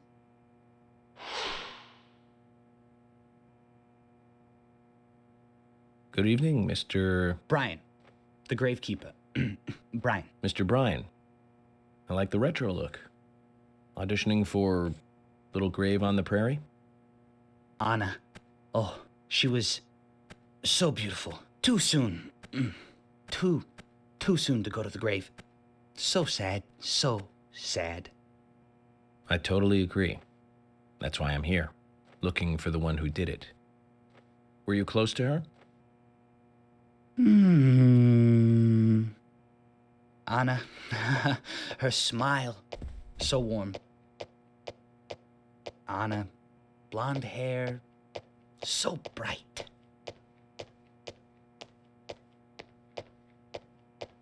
There's a graveyard somewhere in town, Zach. I'm not excited about the idea, but maybe we should at least check it out.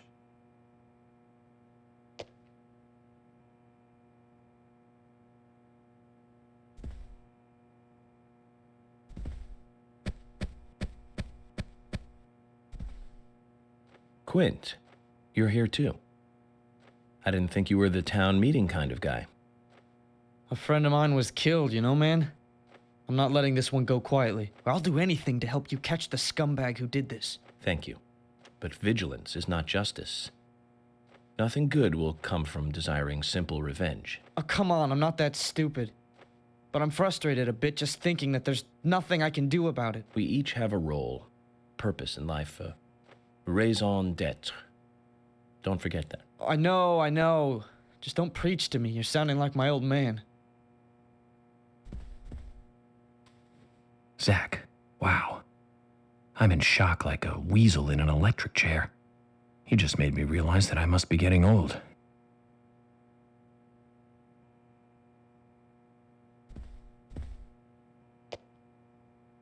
So, finding your way around okay? Yes, pretty much.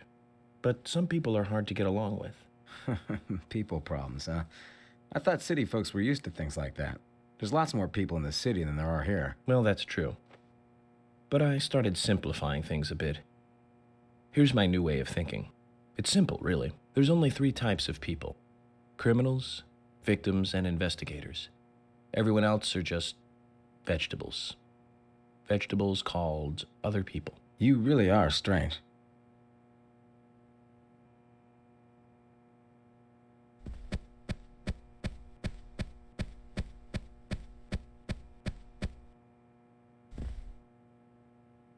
Agent York, you make any progress? Of course, plenty. Tell me, Usha, when is Anna's funeral? That's still undecided.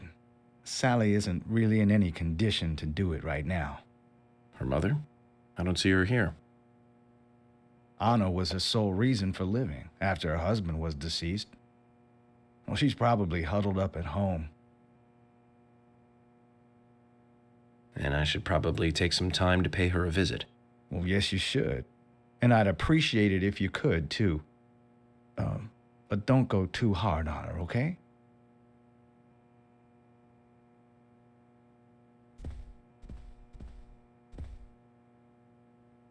Are you getting closer to catching the murderer? Hello again, Fiona. Good to see you here. Well, Dr. Johnson told me to be here. He said it would be important. Well, that was good advice. He may be young, but he seems like a wise man. Oh, and he's a very hardworking person, too. Everyone thinks he's some kind of weirdo, but I don't think so at all. People don't understand why he's in the autopsy room all day, but I do. He's doing research to make the world a better place in the future. You know, he already made a fortune in LA with his career. I did not know that. You didn't? Oh, the doctor is a very rich man. He has a really big house over by the lake. Amazing, Zach. You must be loaded. Rich and young. A perfect combination. But you don't get that feeling from him at all, do you? He doesn't show it. That's one of the things I like best about him. Well, I could have been fooled if it weren't for you.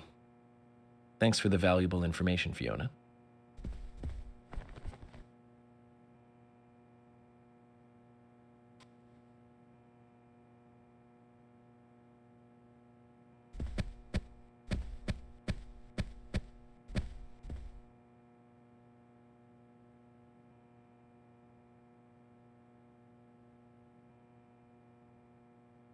So you're the FBI agent, are you?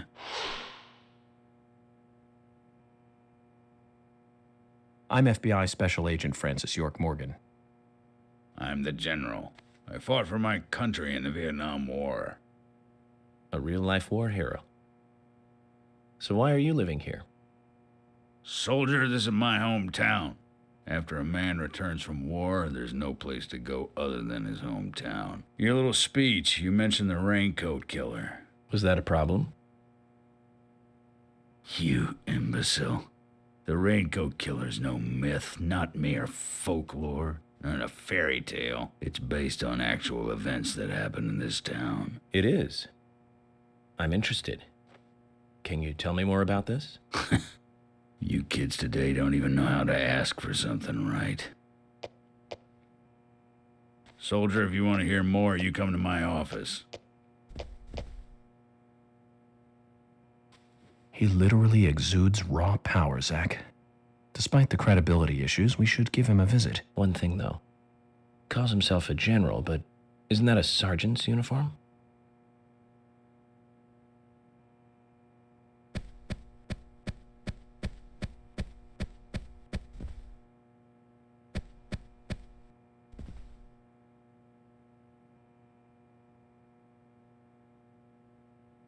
I'm U.S. Special Agent Francis York Morgan.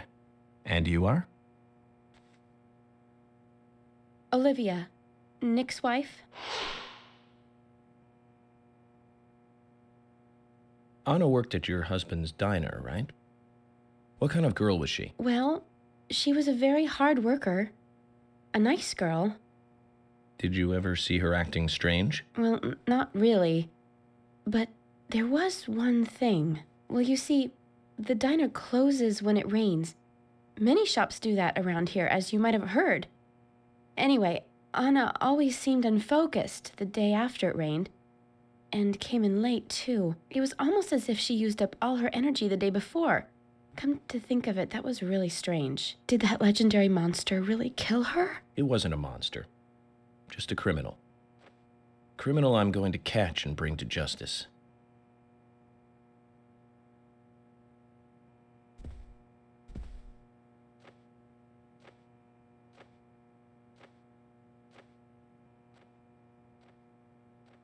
I'm U.S. Special Agent Francis York Morgan. I presume you are the owner of the diner that Anna worked at? That's right.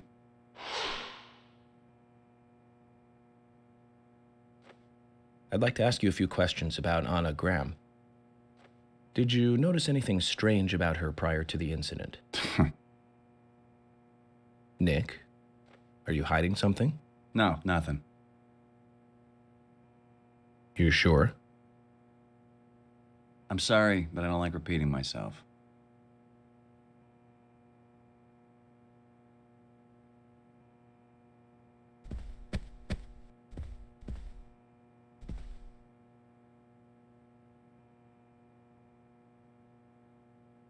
I'm FBI Special Agent Francis York Morgan. Please, call me York.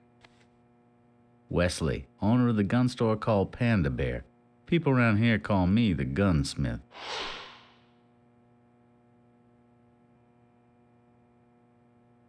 Was there something you want to ask me? How do you make a living running a gun store in a place like this?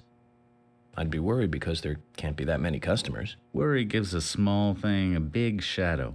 I do gunsmith work in my shop, too. If you got the skills, the customers find you. All you need is a network. I hope so.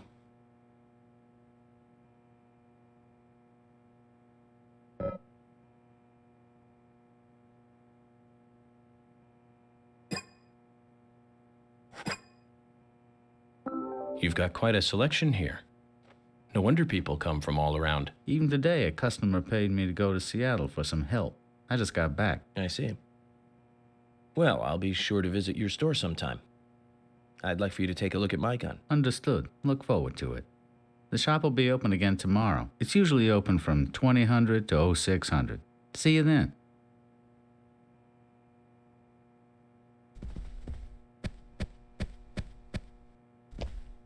Hey, Lily.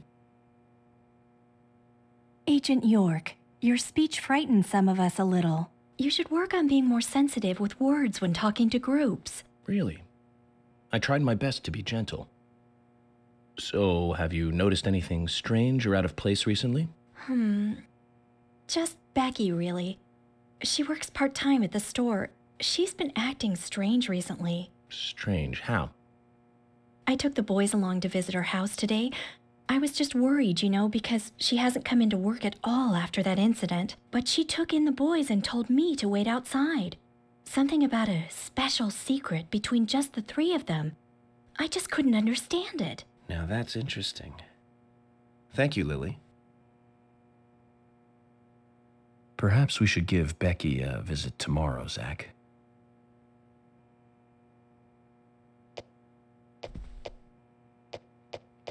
Hey, York, you were rocking it large up there. Was I?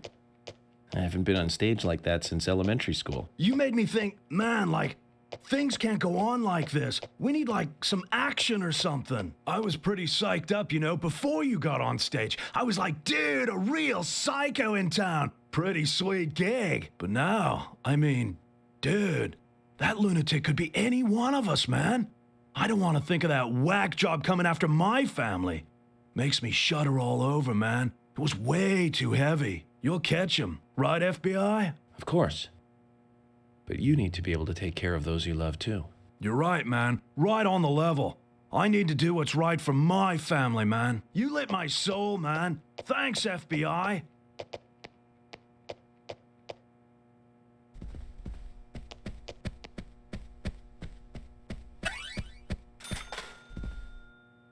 Mr. Morgan, you're quite an impressive public speaker. Really? Thank you, Polly. You reminded me a little of a play I saw when I was younger. What kind of play? I'm talking about back when this place was still called the Mercury Theater. When I was young, I used to come here often with my husband. God rest his soul. We'd come on the weekend to see the latest play. He'd always pretend to be uninterested, but I could tell he was excited inside. He was just one of those kind of guys, really, thinking about it now. Really, Polly? So what's your favorite play? Oh, well, I like so many. There was one in particular, but I can't recall the name anymore. Oh, it was a very famous one, too. Something by Shakespeare? Oh,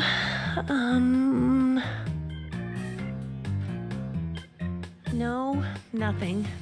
One more bell that doesn't ring anymore. I've always been forgetful about the plays we used to see anyway. Oh, and my husband would get angry at me for forgetting what we saw. He'd go on for hours retelling what the play was about. His eyes were so sparkling, like a happy young boy. I see. So, what's your favorite play? Oh, I almost forgot, Mr. Morgan. We're going to have another guest soon. I have to get back and get things ready. Sorry for having to hurry away. I'll see you back at the hotel. Zach, I think she could embarrass the toughest of the FBI's interrogators. She successfully avoided answering my question, Zach. Amazing.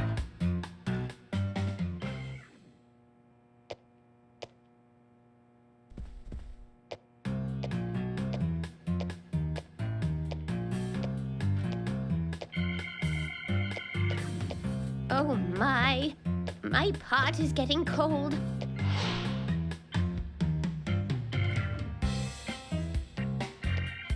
Hey, mister, my pot is getting cold. You are... who? What are you saying? I'm Sigourney. Sigourney. Sigourney. Okay. Now, what is the matter? Can you explain? No time for chatting. I need to hurry. My pot is getting colder. Oh, you're useless. Zach, we've met all sorts today, but really, she takes the cake. Amazing.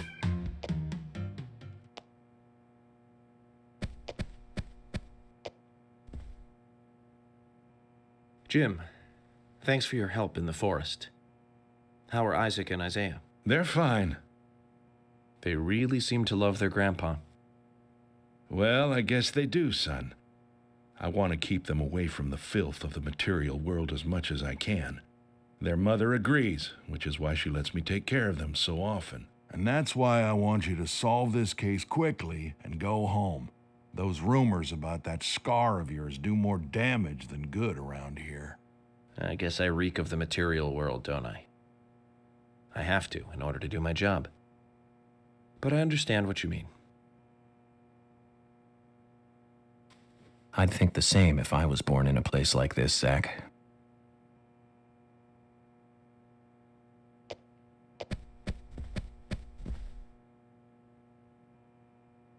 Hello again, Agent York. How are you? Good, thanks. And you? Oh, I'm feeling pretty good today. Well, that's good to hear. Do you have any information that could help me out? Information? Sounds difficult and not my kind of conversation. Anyways, you should come by the gas stand again. I'll give you the best service in town. Zach, perhaps you can tell me. Why did she bother coming here?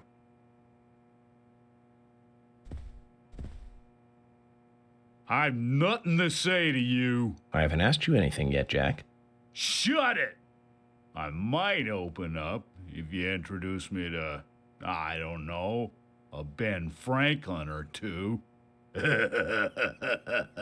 what a creature. Guess there's always someone like him in every town.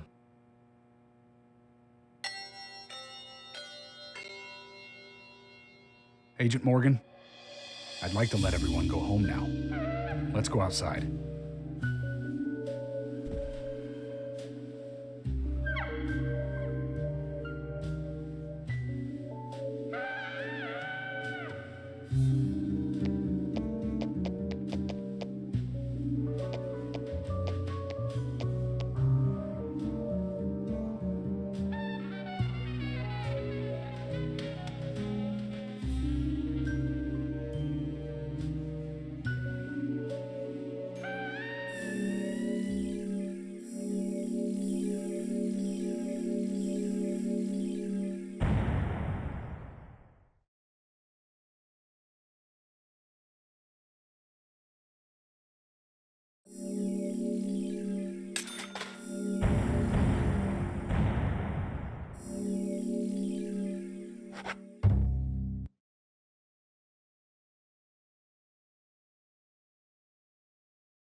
Well then, Agent York, do you have any plans for this evening? I was going to head back to the hotel and go over my notes. I need to contact HQ and give a progress report, too. Okay, then let's call it a day here. Sounds good. Contact my office when you finish your report. We'll pick you up tomorrow morning. Diane, the owner of the art gallery, should be back soon. All right, then. Let's do that. Hold on, Agent York. We're going out to eat at Nick's Diner. Would you like to come with us? The diner? That might be nice. Thomas is a great cook, but Nick is the real deal. No visit to Greenvale is complete without eating at the A&G. A very appealing proposition. Zach, what do you think? We can always go back to the hotel after eating dinner, or go directly back to the hotel. You decide, Zach. Mm-hmm.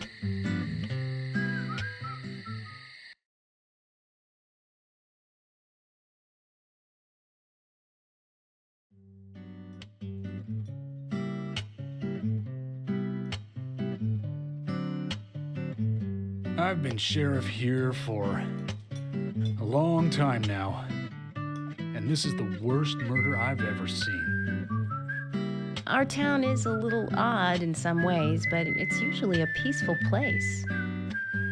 We had our fair share of cases, but just the regular stuff.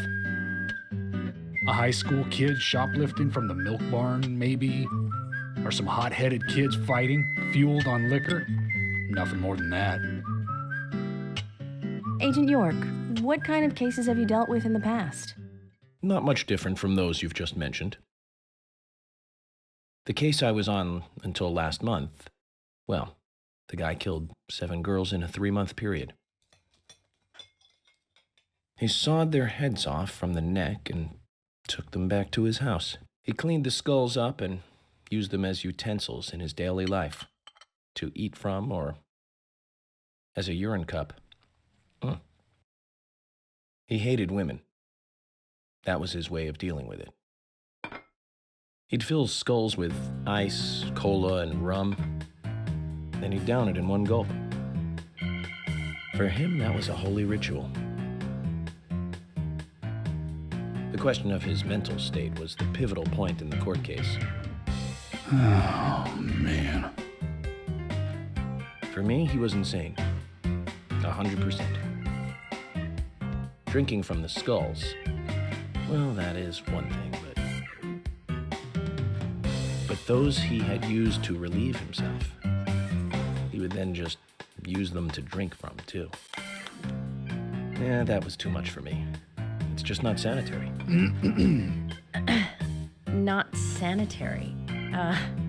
That's probably not the problem for most of us. What else? Ah, yes. An ingenious law school student raped over 800 victims. That was a nasty one. Thank you, Agent York. Now, let's talk about something else. You don't want to hear anymore? That's a shame, isn't it, Zach? I was just about to get to the good part, too. It sounds like you live in a totally different world. I mean, you're like an elite agent who just jumped out from a movie or something. In your eyes, we must look like we're just playing cops and robbers. I give up. I can't compete with you. Don't say that, Emily. The cases you have solved are all full-fledged crimes. A crime is a crime. Size doesn't matter.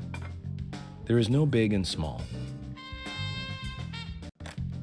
Crimes always have a criminal and a victim. No victim will ever welcome a crime, no matter what its size. So, fundamentally, there is no difference in size.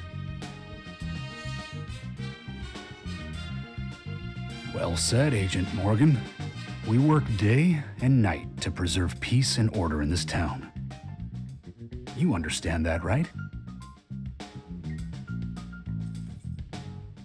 Of course, but still, I don't view shoplifting and Anna's murder as the same level of crime. Me neither.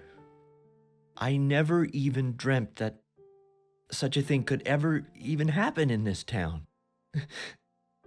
I keep on expecting to see Anna here in this diner, waiting on tables.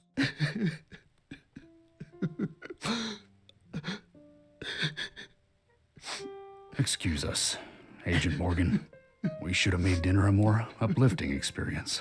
Let's call it a night. Okay. Good night, then.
Okay then, Zach.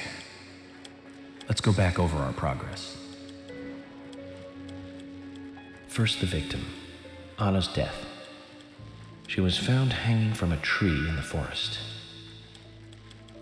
She was cut open with a knife from her chest down to her stomach. That was the direct cause of death. The strangulation marks and skull fracture were caused after death. Her tongue was also bit off, and I found something inside her mouth.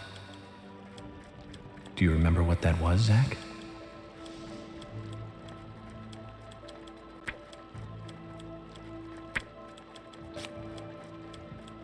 That's right. We found the same red seed in her mouth. According to Emily, it was raining when Anna was killed, but traces of tears were still evident on her face. Which means the perpetrator killed Anna under a roof in the lumber mill, and then carried her body into the woods after it stopped raining. We found numerous important pieces of evidence at the site of the crime. A total of 4 things.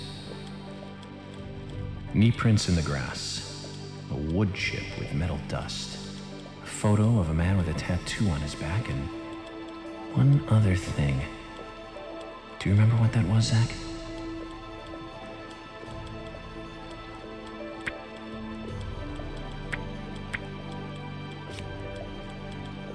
That's right, a broken stiletto heel. Aligning this with the other evidence suggests that 2 people came into contact with Anna's body prior to it being discovered by us. Those being the perpetrator who killed Anna and Miss Stiletto Heel. There is also the possibility that a third party carried Anna to the woods. That means we could be dealing with 3 people. 2 or 3 people. In any case, Miss Stiletto Heel may have vital information. We need to find her next. We didn't use forensic methods, but we're still closing in on the criminal.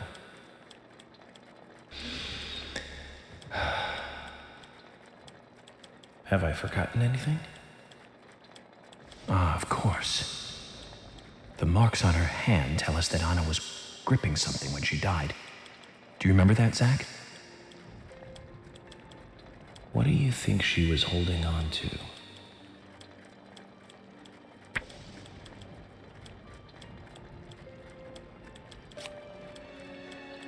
That's right, a round object.